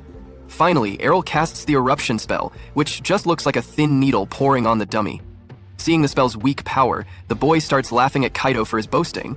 However, the dummy suddenly melts into a puddle, stunning the young man. Since the eruption spell isn't strong enough to melt mithril, the boy accuses Arel of cheating. Arel explains that he condensed the flame into a smaller area to boost the intensity of its heat, which allowed him to melt the mithril. The boy can't believe that Arel is able to modify his magic. Arel starts walking away, and Kaido wonders where he's heading. Arel tells him that he plans to take the entrance exams at the other magic schools too. He soon arrives at the water school where Kufa has just passed her test. She's surprised to see him there, so he tells her he'll attempt the exam just like her. Soon, it's Arel's turn to start, and he creates some tough icicle spikes that shatter the mithril dummy to bits. After destroying all of the applicants' hopes and dreams, he turns around to target the green school. There, Arel finds Colette nervously huddled in the corner and asks why she isn't taking her exam. She tells him she's too nervous to even register, saying that she needs moral support to try anything. Arel tells her she needs to take the exam on her own, so she asks how he handles his nervous when he's anxious. Confused, he replies that he has never felt nervous in his life, which leaves Colette shocked. Arel asks her why a person can feel nervous, so she tells him that it comes from the fear of failure. After thinking about her words, Arel asks Colette if she has never failed before. She nods, saying that she fails a lot, which is why she wants to avoid it. Saying that he has also failed many times, Arel wonders why she's scared of it. Colette doesn't understand his words, so he reminds her that even if a person fails sometimes, their life doesn't just end. His simple words stun Colette, and she finally believes that even if she fails, she can just try again later. After calming down, she thanks Arel for his help. He smiles and asks her how the green school's exam works. Colette explains that in order to pass, applicants must make a windmill spin with their magic. With this in mind, Arel registers with her and enters the examination area. There, he focuses his mind and unleashes a tornado spell at a windmill. As the rough winds shred the poor windmill to pieces, Arel realizes it wasn't made out of mithril. The examiner tells Arel he has passed and asks Colette to begin her test. She feels even more nervous taking the exam after Arel's insane show of skill, but he reminds her to calm down. Finally, Colette prepares to take her own test and passes it. While Arel leaves the venue, he heads over to the rest of the magic schools, passing all the exams with flying colors. In the end, Arel heads over to the Black School of Magic, surprised by its ruined building. While walking down the halls, he notices a strange creature in a box. Suddenly, a woman comes over to him asking, "Have you seen her pet Gui?" Arel points to the box, so she quickly takes a strange creature out of it. Happy to have her pet, she proudly brags to Arel that it's a chimera she made inside her lab. Suddenly, a skeleton welcomes Arel to her school, but he slashes off her head by instinct. Arel wonders if she's an undead monster, but the skeleton introduces herself as a normal person called Latelia. Arel wonders how she's walking around as a skeleton and asks how he can take the Black School's exam. Latelia explains that since nobody wants to learn black magic, they don't even take an exam, although Arel is weirded out by their casual attitude. He decides to join anyway. Afterward, he heads back to the city where Kaido and the girls call out to him. The kids rush to ask which school he'll attend, then immediately start arguing over who gets to claim him. Arel sighs and reveals that he plans to attend all of the schools at the same time. Kaido thinks attending 3 schools at once is already impossible, but Arel then reveals that he'll actually be attending all 6 magic schools in the city. As he counts down from red and blue to white, yellow, and black, the kids feel their world shattered by Arel's insane ambitions. Arel surprised everyone when he said he didn't plan to join just one school, but intended to enroll in all 6 magic schools at the same time. His friends stared at him in disbelief, completely shocked by his decision. Arel showed them the 6 acceptance letters he'd received, and Kova couldn't believe he'd managed to pull that off. She wondered how the other schools hadn't found out that he'd been accepted elsewhere. Arel explained that student information wasn't shared between schools, then started looking over each school's schedule, confident he could attend them all simultaneously with a bit of improvisation. But he suddenly changed his mind when he noticed that the schedules overlapped. Kaido reminded him that he'd warned him not to apply to 6 schools at once, because it would be impossible to attend them all. Arel pointed out that attendance only counted for 20% of the total grade, and since most of the mark depended on exams, he was sure he'd manage just fine as long as he performed well on tests. Colette pointed out that he wouldn't pass the exams if he didn't attend classes, since the latest material taught right before tests wasn't in the books. Arel asked to borrow their notes to fix the problem, and they agreed. But Kova wondered what he'd do about the 3 other schools where he couldn't borrow notes. Arel explained that there was no need to worry about the Black Magic School, since no classes were held there, because the Black Magic School relied on self-study that left him to focus on the Yellow and White Magic schools. Kaido was impressed by his reasoning and suggested they all go to school together on their first day. Kova pulled Colette aside and asked how she was planning to attend 2 schools at once, since she had heard that managing just one properly was nearly impossible. Colette admitted that Arel was a very mysterious person, not normal at all, and didn't act like ordinary people. Kaido called everyone over so they could go to their first class together. They entered the classroom, and Kaido was so excited for his first day that he couldn't wait to sit down. Arel led him toward the back, but Royce spotted them before they could take their seats. He recognized them right away, but they ignored him and kept walking. Royce shouted angrily at being ignored. That was when Kaido recognized him as the guy who'd failed the entrance exams, but Royce denied losing. He accused Arel of being a fraud because it was impossible for a skilled wizard like him to lose to an ordinary spell user doing simple tricks. Arel revealed that he wasn't a spell user, and then Royce understood why he'd lost. He assumed Arel was a wizard and praised him for reaching that level at such a young age. Even as a new student, denied being a wizard, which made Royce panic. The only other explanation was that Arel was a great archmage, but Arel denied that too, leaving Royce speechless and completely confused. The teacher entered the classroom and asked everyone to sit down to start the lesson. Royce immediately raised his hand wanting to ask a question. The teacher didn't recognize him, so Royce introduced himself and asked about Arel's rank, since he was the only other person who had used the explosion spell during the exam. The teacher revealed that Arel was unranked, and Arel confirmed it. Royce was so shocked he couldn't even process what he was hearing. Kaido felt sorry for him, since he himself had once been that ignorant, and reassured him that he'd get used to it. They took their seats, and the teacher announced the beginning of the lesson, telling them to open their books while he wrote some magic spell texts on the board. Kaido struggled to keep up because there were so many magical formulas to memorize. The spells themselves were already hard, but adding spelling and vocabulary to the mix made learning a real nightmare. Meanwhile, Arel was surprised that they were starting with something so basic at the academy. He wondered why they were still studying from scratch when experienced spell users already had the magical texts engraved in their minds. The teacher explained that quite a few of them hadn't fully memorized the spells or their rules yet. He said the only reason they could use magic without proper knowledge was their natural talent, but emphasized that full understanding of magical texts was necessary for smoother spellcasting. He added that mastering this would help them choose the best techniques for casting spells and managing magical energy efficiently, reducing physical strain on their bodies. That's when finally understood why the teacher put so much emphasis on it. The teacher also explained that at higher levels they'd gain the ability to rearrange spells to create more complex forms of magic. Kaido asked if that's what Arel had done during the exams, and Arel admitted he hadn't realized that was considered an advanced technique. He explained that his father used to mix spells carelessly as if it were normal. After class, he went to the Green Magic School and met Colette. He told her that the classes at the other schools weren't offering anything new, but admitted that Green Magic School was fun, especially because of the upcoming practical training in flight magic.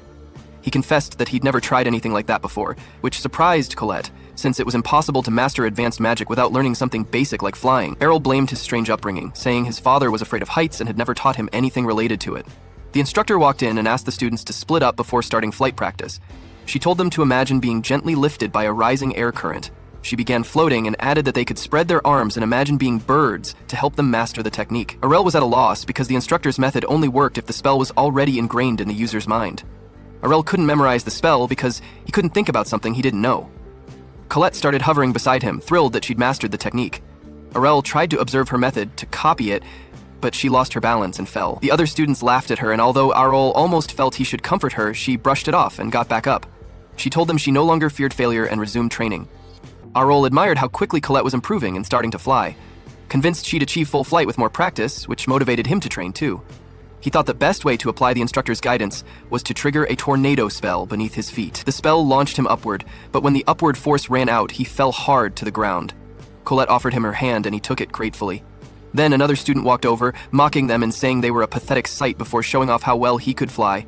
He floated for a few seconds and then landed again. He told them that he'd been studying flight magic since becoming a wizard and had never lost a race before. Arel didn't know what a race was, so Colette explained that it was a sport using flight magic where people competed along a course to see who reached the finish line first. Arel got excited about the idea and agreed to join, but the student reminded him that it was a flight sport and advised him to learn how to fly first. Arel boasted that he'd master flying very soon. The student asked the instructor when the next race would be, and she told him it would be held in 2 months. The student told Arel to forget about trying to join that one, since mastering flight would take at least 6 months. He gave Arel an entire year to train and challenged him to next year's race, then flew off. But Arel already had an idea for a spell combination that could mimic flight. Colette thought he was planning for next year, but he told her he'd join the upcoming race because he'd master flight in just 2 months. A few days later, Colette, Kova, and Kaido were walking through the halls of the Green Magic School. Kaido asked why Colette insisted on bringing them out at night when they were supposed to be asleep. She told them she'd forgotten something and wanted to retrieve it. She'd asked them to come along because she didn't want to get lost in the dark. Kaido understood, but pointed out it wasn't necessary to bring him specifically since they could have just gone together. Colette revealed that Kova insisted he come along for extra protection. Kova explained that it was safer to move as a group since there were rumors of ghosts appearing in the school after dark. Kaido started to panic, so Kova teased him, calling him the same scared little kid who used to be too afraid to go to the bathroom alone. Kaido got mad, accusing her of being a hypocrite for calling him a coward when she'd been hiding behind Colette since they arrived at school. Kova denied it, saying she was just making sure no one attacked Colette from behind. They bickered until Colette told them to stop, worried their noise would attract the ghost. They turned toward her and saw a ghost entering through the window behind her. The ghost opened the window and covered Colette's mouth so she wouldn't scream. Kaido threatened to burn him if he didn't let her go, so the ghost released her and asked them to calm down. Kaido recognized his voice and Daryl pulled down his hood to reveal his face. He asked what they were doing in the school courtyard, but they asked him the same thing. He said he'd been practicing flight magic since he decided to join the race. Kova realized he was the reason behind all the ghost rumors around campus, while Kaido worried that Arel was exhausting himself and not sleeping enough. Arel assured them he was getting plenty of rest and mentioned that he'd just been sleeping a moment ago. Kaido didn't understand what he meant, so Arel explained that he trained himself to practice while sleeping. Kova insisted that kind of sleep didn't count as real rest. Kaido admitted he'd never be as strong as Arel, but promised to start training himself too. Kova told him to overcome his fear of ghosts first, but Kaido denied being afraid of them.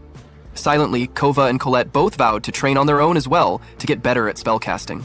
They left the school, said their goodbyes, and Arel wondered what to do next now that he was still awake.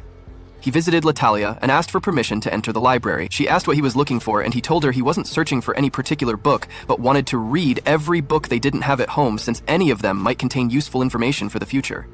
Latalia offered him a job at the library, since unlike others, he didn't show discomfort when seeing books about black magic. The next day, at the Red Magic School, the teacher is writing spell lines on the board when notices a mistake in one of them. Kaido praises him for catching it, and Arel explains that he has to memorize all the spells because they don't come to him naturally. Kaido asks how he memorized them all, and Arel says he created shorter versions of the long spells to help him remember them more easily. He declares that he can shorten the teacher's spell lines by 1/3, and the teacher overhears him. The teacher asks him to write his version on the board, and Arel confidently steps forward. The teacher analyzes Arel's spell and admits that it's theoretically correct, but points out that it lacks safety measures, meaning it would explode if it failed. Arel explains that he doesn't need protection from the explosion because he has divine protection. The teacher tells him that divine protection doesn't prevent pain, but Arel insists he can handle it as long as he won't die. Realizing that Arel has full control over his spells, the teacher gives him a chance to take the promotion exam to move up to the 2nd class. Royce asks to join the exam as well, and the teacher agrees. He takes them both to the training arena and announces the start of their promotion test. Arel doesn't understand what he's supposed to do, so the teacher explains that once he enters the hallway, a door on the other side will open and release a monster. They must defeat the monster from a distance using magic and are warned not to get close since it might attack. When the teacher asks who will go first, Royce volunteers. He goes down the hall and the teacher signals for the gate to open. A minotaur emerges and attacks immediately. Royce tries to cast an explosion spell against it, but it's too slow to hit the moving target. Arel notices that Royce's spell is stronger than it was in the previous test, and the teacher confirms it's because of his recent studies. Royce tries again and again, but the monster dodges every time. The teacher remarks that the explosion spell isn't suited for a moving target and that Royce's chances are low because he's panicking. The minotaur reaches him and raises its arm to strike, but then suddenly disappears. Royce breathes a sigh of relief, but the teacher assures him that the school never allows students to be harmed. Royce leaves the hallway and the teacher tells him he failed, but praises him for making it this far. Since most students study for 2 years before attempting the test, Royce realizes the teacher wanted to show him how much he still had to learn before calling himself a real wizard.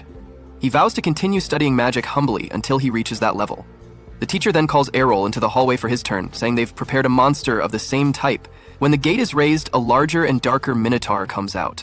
A guard rushes to inform the teacher, Bacchus, that they accidentally let a superior minotaur into the arena. The powerful minotaur attacks Arel, who casts 2 fire spear spells to pin it down, but the creature easily dodges them by jumping aside. The teacher urges Arel to get out before the monster breaks through the student's protective barrier, but Arel refuses, confident he can defeat it. The fire spears curve back and strike the manure from behind, pinning it in place. The teacher realizes Arel gave them a tracking effect. Arel then finishes the job using an explosion spell. When he exits the hallway, teacher Bacchus declares him successful and invites him to join the second class. The next day, Kaido passes the news to Kova and Colette, but Arel feels unsatisfied because he wants to take the promotion exams at the other schools too. Arel wants to get promoted in his schools, and in reality he plans to get promoted in all 6 schools, leaving him completely speechless back at home. As Rhiannon tries to cook on her own, she gets scared by the hot utensils. Farah tells her she can take a break, but Rhiannon decides to push through. After carefully bringing a fish above the hot oil, she drops it safely but still gets startled by the splash. Meanwhile, Mira tells Rhiannon to hurry it up, but Farah tells her to wait patiently. She teaches the young girl that all good things take time, just like how Arel became strong after countless hours of hard training. However, Mira thinks that Rhiannon can't compare to Arel, and she agrees. Rhiannon knows that he went through much harder training than she ever did, and wonders what he's doing right now in the Blue Magic Academy. Arel asks his teacher, Henel, to take a promotion exam. She tells him to wait until the year's end, but Arel asks her if she can recommend him in an exceptional case. Henel reminds him that only special students can get exceptions, so he offers to show her his water magic. She sighs and offers to promote him if he performs well in his classes. However, Arel tells her he doesn't want to take the pointless classes in the first place, which angers her. As Henel feels insulted by Arel's comment, he clarifies that her classes aren't actually pointless, but they're too low level for someone with his skill. His arrogant comments enrage Henel even more, and she finally tells him to back up his talk and display his true skills to begin his exam. She takes him to a secluded yard for sparring. Watching Arel confront his own teacher, Kufa wonders if he can defeat a person close to being an archmage. After Arel gets done with his warm-up, Henel tells him they're not allowed to use physical attacks in the duel. He agrees to the rules and takes a few steps back, but she reminds him that he could get hurt in the fight. Seeing him accept the rules so easily, Henel wonders if he truly thinks he can beat her. Arel tells her that while he can't be 100% sure, he thinks he's got a good chance against her. His confidence enrages Henel, so she begins the duel with a powerful ice tornado spell. As the harsh winds freeze Arel into an ice block, Kufa gets worried for him. Henel thinks she has already won, so she tells Kufa to learn from the match he has just witnessed. Suddenly, Arel breaks the ice from inside, revealing the ice barrier skill he used to protect himself. Henel is finally surprised by his strength, so he summons a dozen ice spikes to attack her. She calms down, thinking it's only a basic skill, but Arel suddenly creates another batch of icicles. Soon, he shoots his icicles to attack Henel, but she creates her own ice edges to defend against them.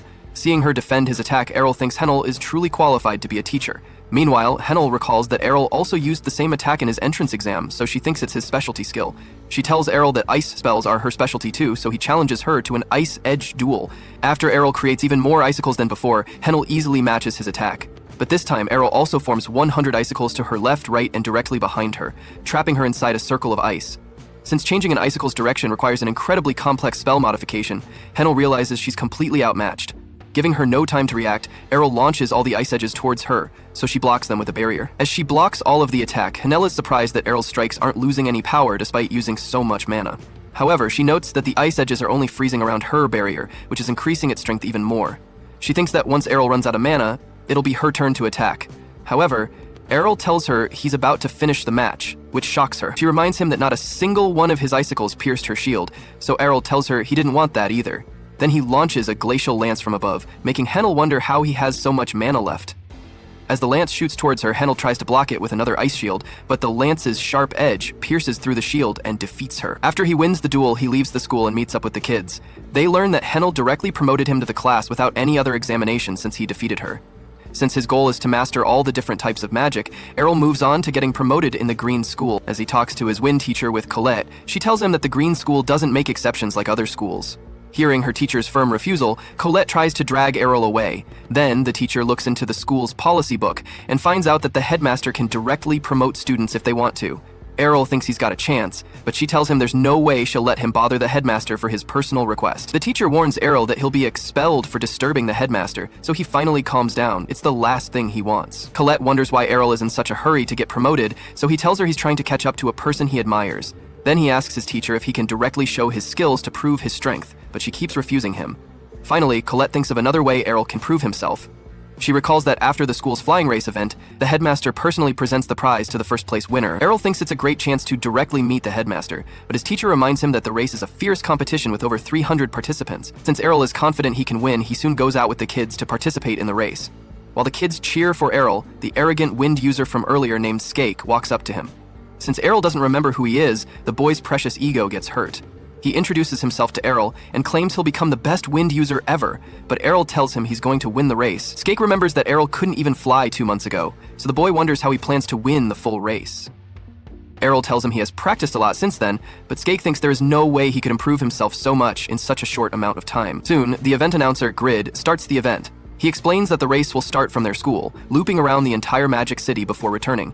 Then he points to the headmaster, who is attending as a special guest, and tells the audience to cheer for him.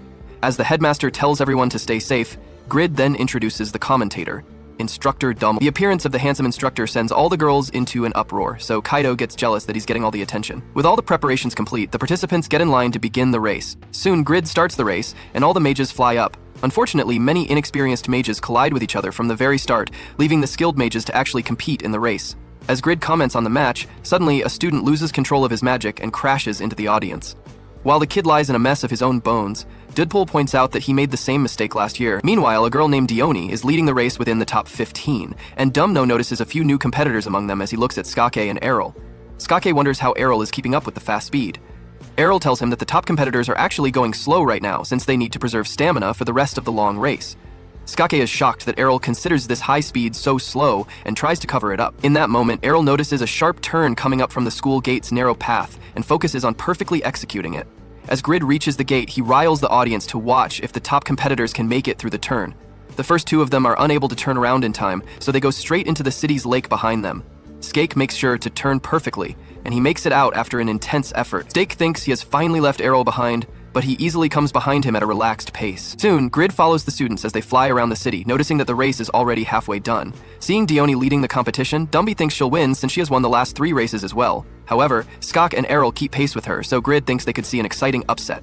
Meanwhile, Dione is surprised that first-grade students are keeping up with her speed, so she decides to get serious. She increases her speed and pulls even farther ahead. Skake tries his best to catch up as well. Unfortunately, he soon realizes that his body has run out of mana, so he admits defeat. Although Skake falls behind, Dummel praises him for his exceptional performance as a first-year student. Then Grid focuses his attention on Arel, who is still flying next to Dione. Seeing that he's keeping up, Dione speeds up even more.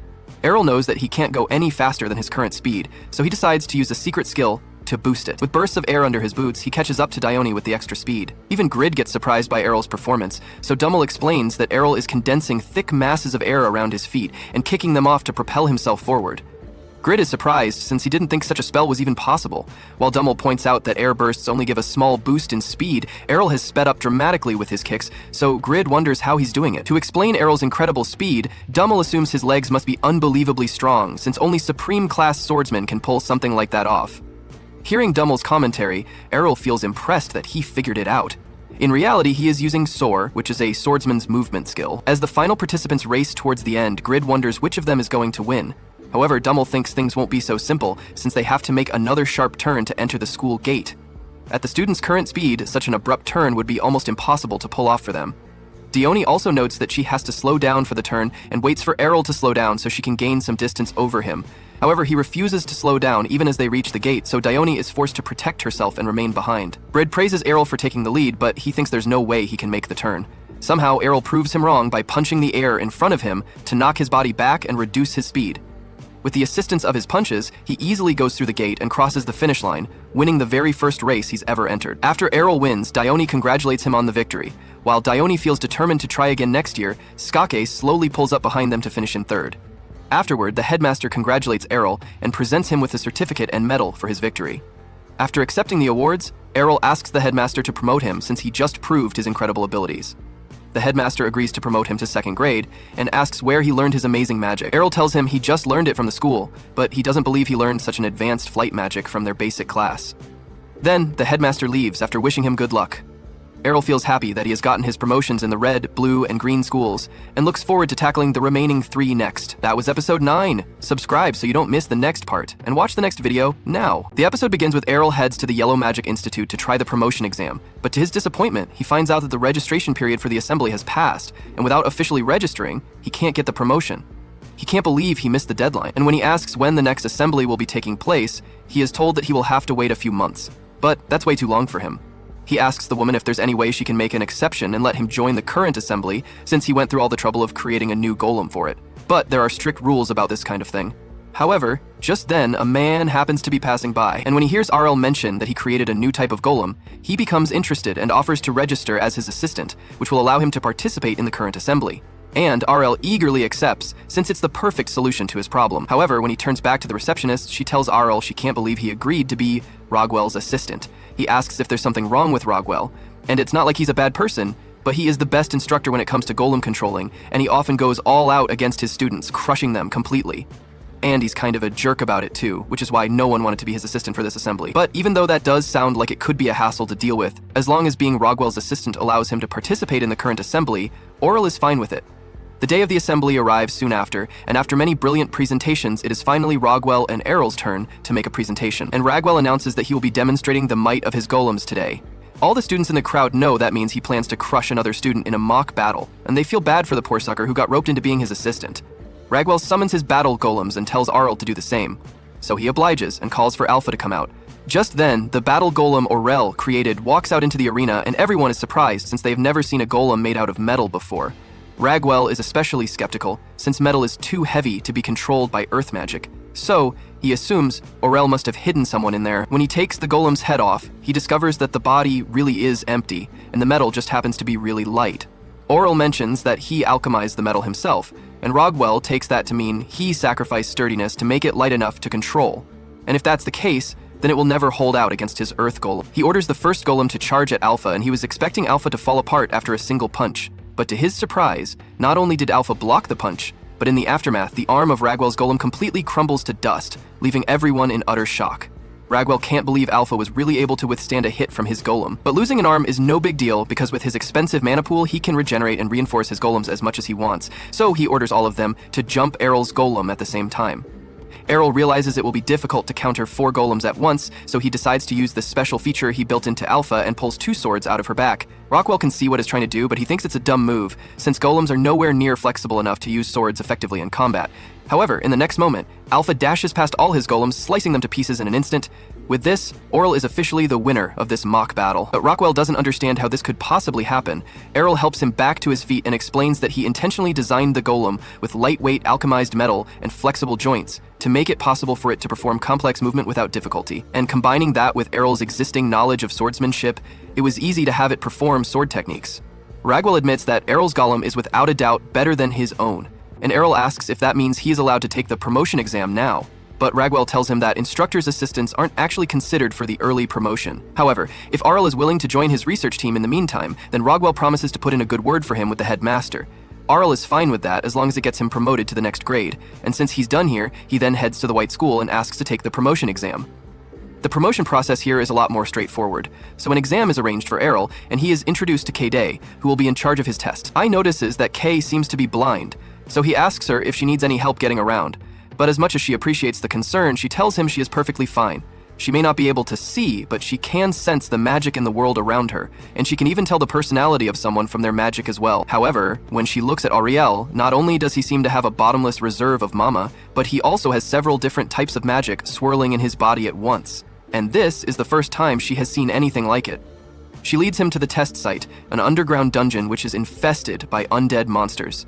And Kay warns him to be careful since the undead will attack him on sight. But to her surprise, when Arel runs into a group of undead, he just begins spamming Holy Light to get rid of them.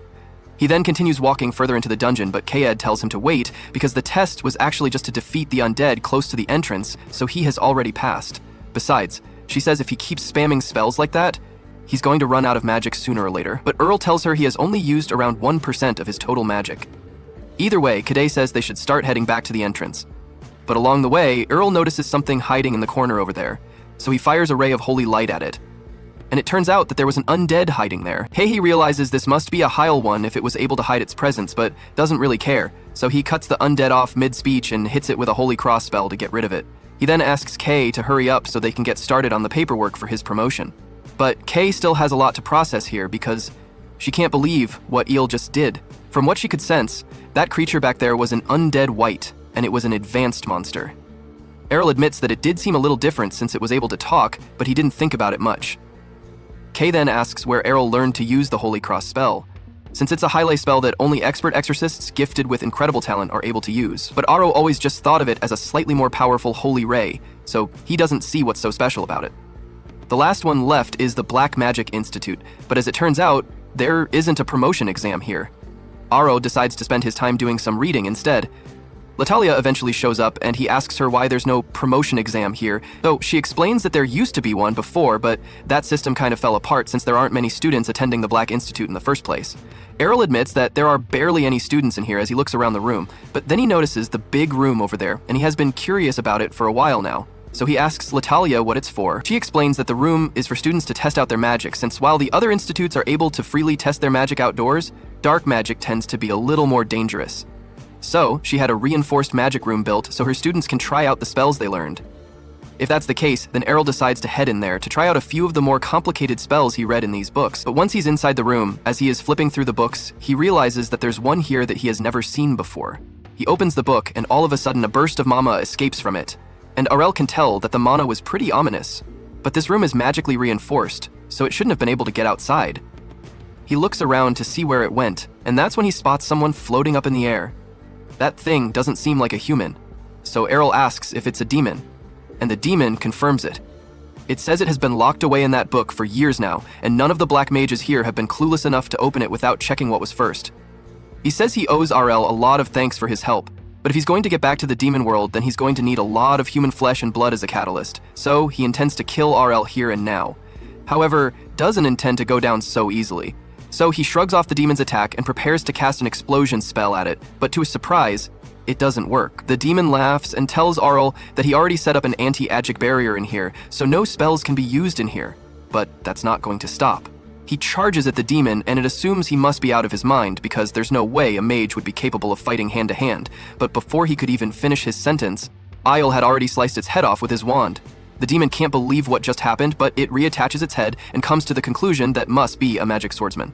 However, even if that's the case, it still thinks there's no way Arel can beat it because it has the blessing of immortality. So no matter how much Arel hits him, he won't die.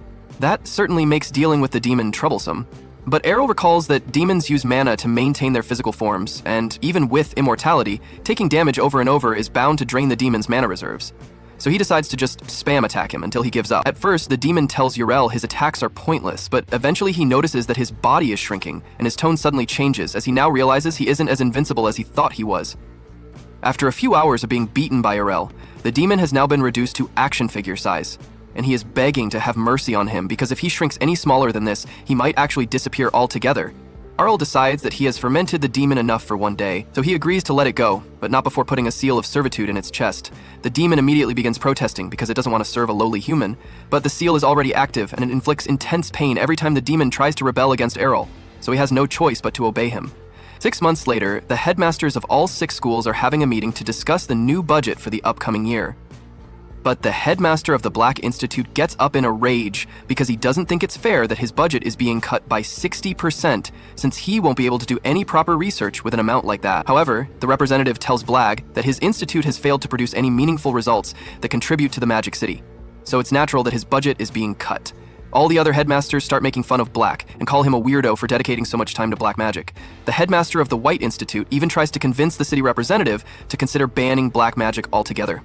But the rep says he has no intention of doing that, he's simply here so they can proceed with budget allocation.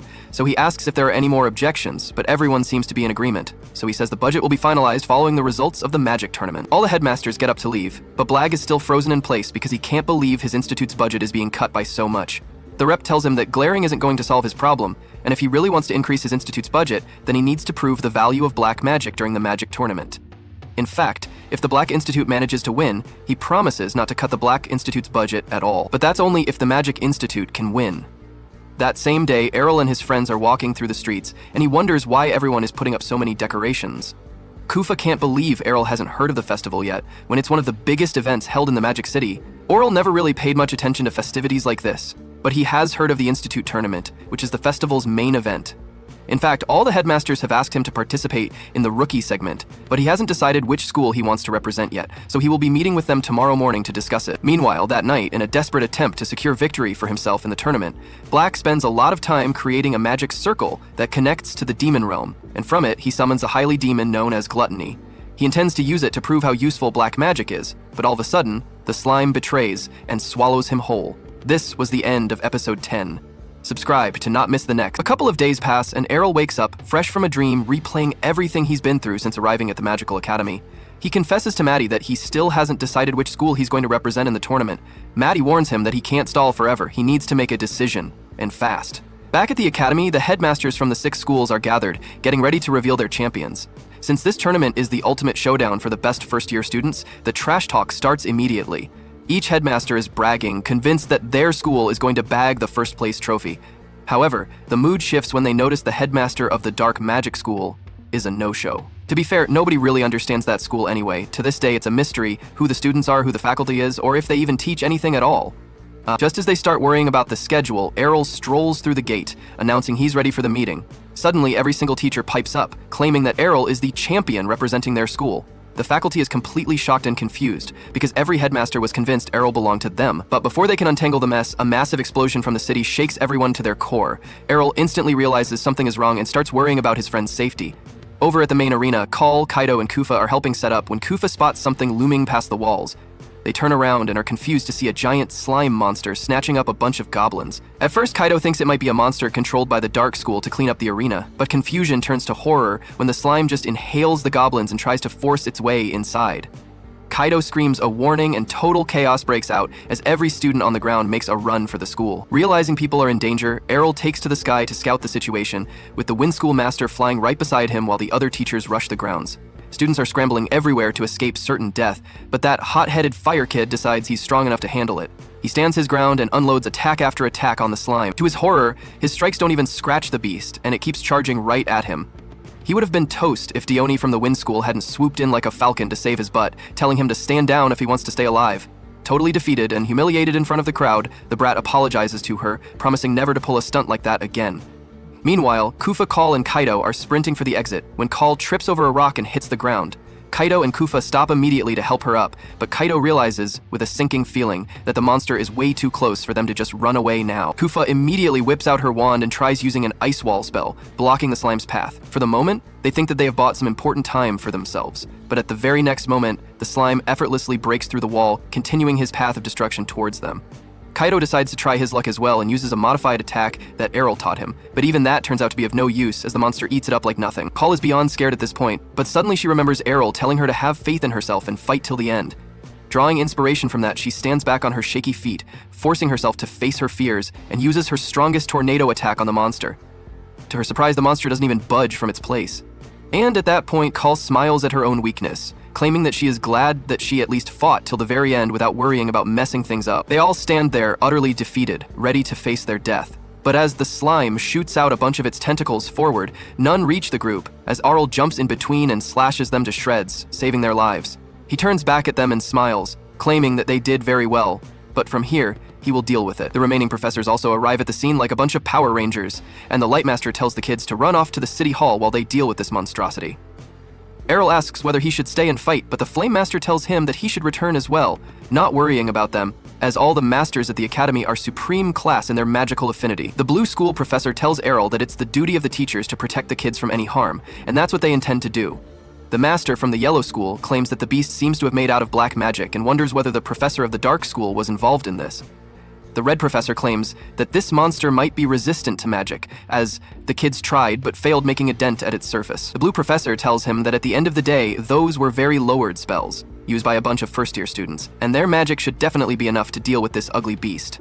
The Blue Professor uses her Perafrost spell, while the Light Magic Professor uses her Holy Cross spell, which freezes the monster before trying to destroy it, but to their surprise, that was of no use, and the monster looks just as strong and energetic as before. The Red Master and the Wind Master decide to try their luck at it as they use their spells synergistically, producing a huge flaming tornado, which the Blue teacher thinks should be enough to destroy most of the monsters from the face of Earth. To their surprise, the monster seems to be completely unaffected. In fact, the Wind Master notes that the monster seems to be getting even bigger and stronger the more they are using their spells on it. Finally, the monster decides to strike back and shoots its tentacles at them, but the Yellow Master immediately uses an Earth Wall spell to create a shield between them, capturing the monster inside a huge prison. They all get a moment of relief as they thought that the magic was enough to contain the beast, but to their horror, the wall starts breaking. The Yellow Master tells his peers that they must figure out a way to stop it soon, since he won't be able to hold on for much longer. The Flame Master suggests combining all their magics at once and attack the monster, hoping that it would overwhelm and completely destroy the beast. But the Light Master claims that it is a singularly bad idea, since the monster seems to be absorbing and growing from the magic damage, and they don't know how strong it could get if they all poured their energy into it. The Blue Master starts freaking out, wondering how the hell are they supposed to fight something like this. The Slimes manages to slowly break out of its prison while Arel observes it from above with Maddie. Realizing that he seems to have learned every single magic spell there is to learn at this academy, Maddie asks what exactly does he mean by that, and Arel claims that he has learned all the magic spells from the book and just wanted to see what the masters were capable of, and whether they had any magical abilities which he hasn't learned before. Now that he has seen it all, he thinks that he has learned everything there was to learn at the Magic Academy. Maddie looks at the slime, claiming that it's not any simple monster, but a demon from the demon realm, and that's why it seems to be so troublesome for the teachers here. Maddie tells Arel that the monster has the ability to absorb any and everything that they throw at it, and grow bigger and stronger through that. Arel asks, what if they use a magic so strong that it overwhelms the demon, or use physical attacks so destructive that the monster can't even comprehend it in the first place? Maddie claims that he doesn't think that anyone has the magic or the physical abilities to do that much damage here, but Arel claims that he is going to try it regardless. He immediately summons a sword and rushes at the monster, delivering a massive strike at it, cutting off a huge chunk from it. Maddie is surprised that he was able to cut the slime, but Arel is not happy as within moments the slime manages to regrow the damaged part. Suddenly, all the teachers arrive floating on a flying carpet asking Arel whether he is a magic swordsman class, but Arel replies that he is classless. They tell him not to joke right now, but he tells them to back off as the slime attacks people with loads of mana, as that is how it grows stronger. The teachers quickly realize that the slime is causing all this destruction in the city because it is heading towards the city hall where all their students are present at once. The Red teacher refuses to leave a student behind to fight alone, but Arel tells them to make sure the other students are safe first, as he can take care of himself and slow the beast down. The teachers begrudgingly agree that they are of no use here and decide to head towards the city hall. Arel quickly creates a stone wall to capture the monster before summoning a bunch of golems and using the infinite break attack.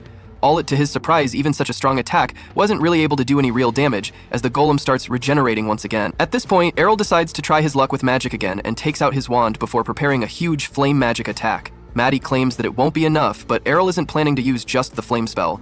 To everyone's surprise, he starts channeling through all the different magic circles one by one before combining them into one huge LGBTQ circle. He remembers his dad telling him to avoid using this magic, as if done wrong. It could be catastrophic. But more than that, Arel realizes that he doesn't seem to have enough mana reserves, and his dad's mana must be off the charts. Just when he thought that his plan was going to fail, suddenly a bunch of mana starts flooding in his body.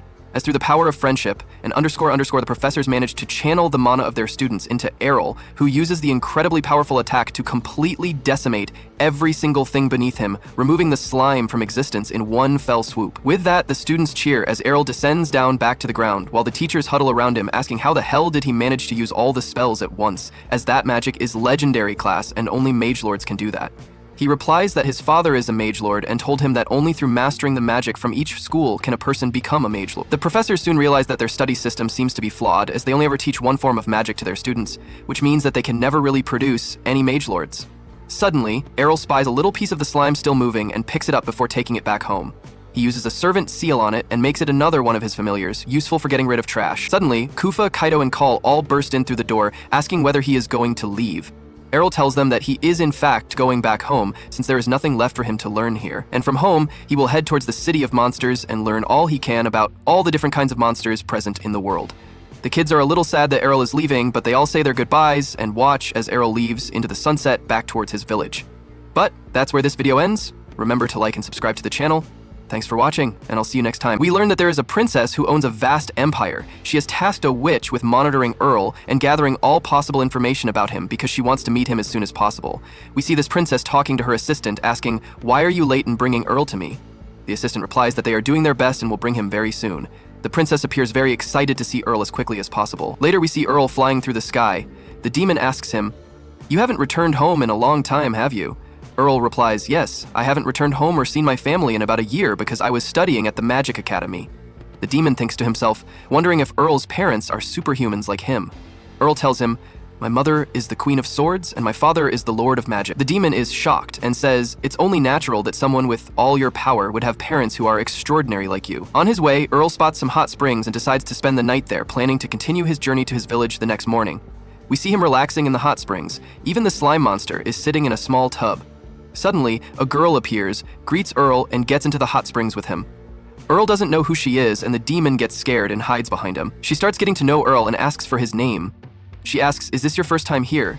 He replies, "I was just passing by chance, liked the hot springs, and decided to spend the day here before returning to my city tomorrow." The demon warns him, "Be careful of this girl. She doesn't seem normal at all and has a big secret." Earl replies, "You're right, I'm keeping a close eye on her. Let's see what she wants in the end." The girl asks him about the goal of his journey. He tells her, "My goal is to be the strongest adventurer in the world." She asks if he likes fighting. He says, "I don't care much for fighting, but when I find someone with great power, I like to fight them to see if an unranked person like me can defeat them." She is surprised and asks, "Since you are unranked, you surely face a lot of discrimination and bullying, right?" He says, "Exactly, sometimes I do find people like that." She suggests, "Why don't you come live in our empire? Our empire has a very just princess. Equality is her #1 priority. Whether you have a rank or not, you will be treated well." However, Earl refuses her offer, saying he isn't interested in living in their empire, and he leaves her. The girl is astonished that he rejected her offer. Later, we see Earl eating with the slime, eating along with him, literally swallowing food along with the plates. The demon asks, "Why did you refuse her offer? You could have lived in a great place with equality, where no one would bully you. That would have been my chance for you to free me so I could live freely without being your servant."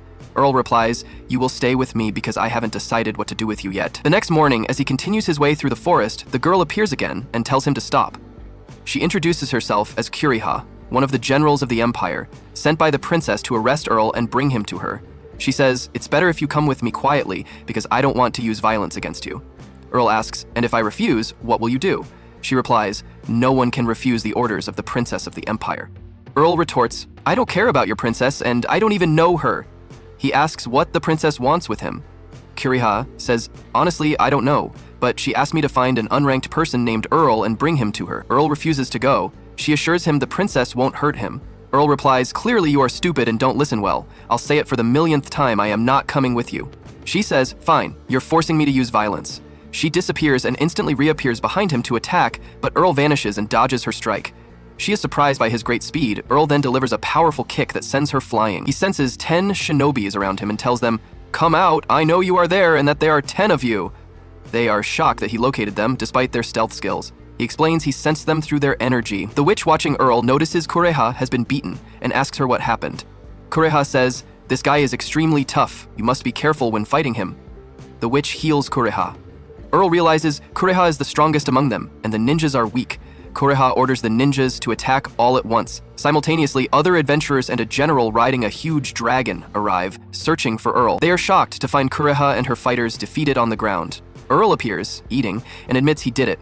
They don't believe an unranked person could defeat her. They introduce themselves as the 8 generals responsible for protecting the princess and are tasked with capturing Earl. Earl says, "It looks like you want to fight, just like Kureha. I have a request. Use your best combat skills so I might learn something useful." They feel he is mocking them, but agree, telling him to try to stay alive because the princess wants him alive. They unleash their best attacks. Shortly after, we see them all beaten on the ground. Earl wonders why the princess is so determined to meet him. Kureha calls out to him, admitting he is strong, but warning that the princess is leagues stronger and he cannot defeat her. This excites Earl, and he decides to go meet her to see her power. He arrives at the Empress's castle. The doors lock behind him, and the remaining generals appear, warning him not to resist. The demon laughs, knowing they are about to get beaten.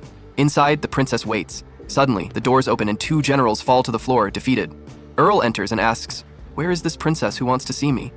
The assistant draws her weapon to protect her, but the princess runs to Earl, shouting, "Big brother," and hugs him. We learn that the princess is his older sister, Esti.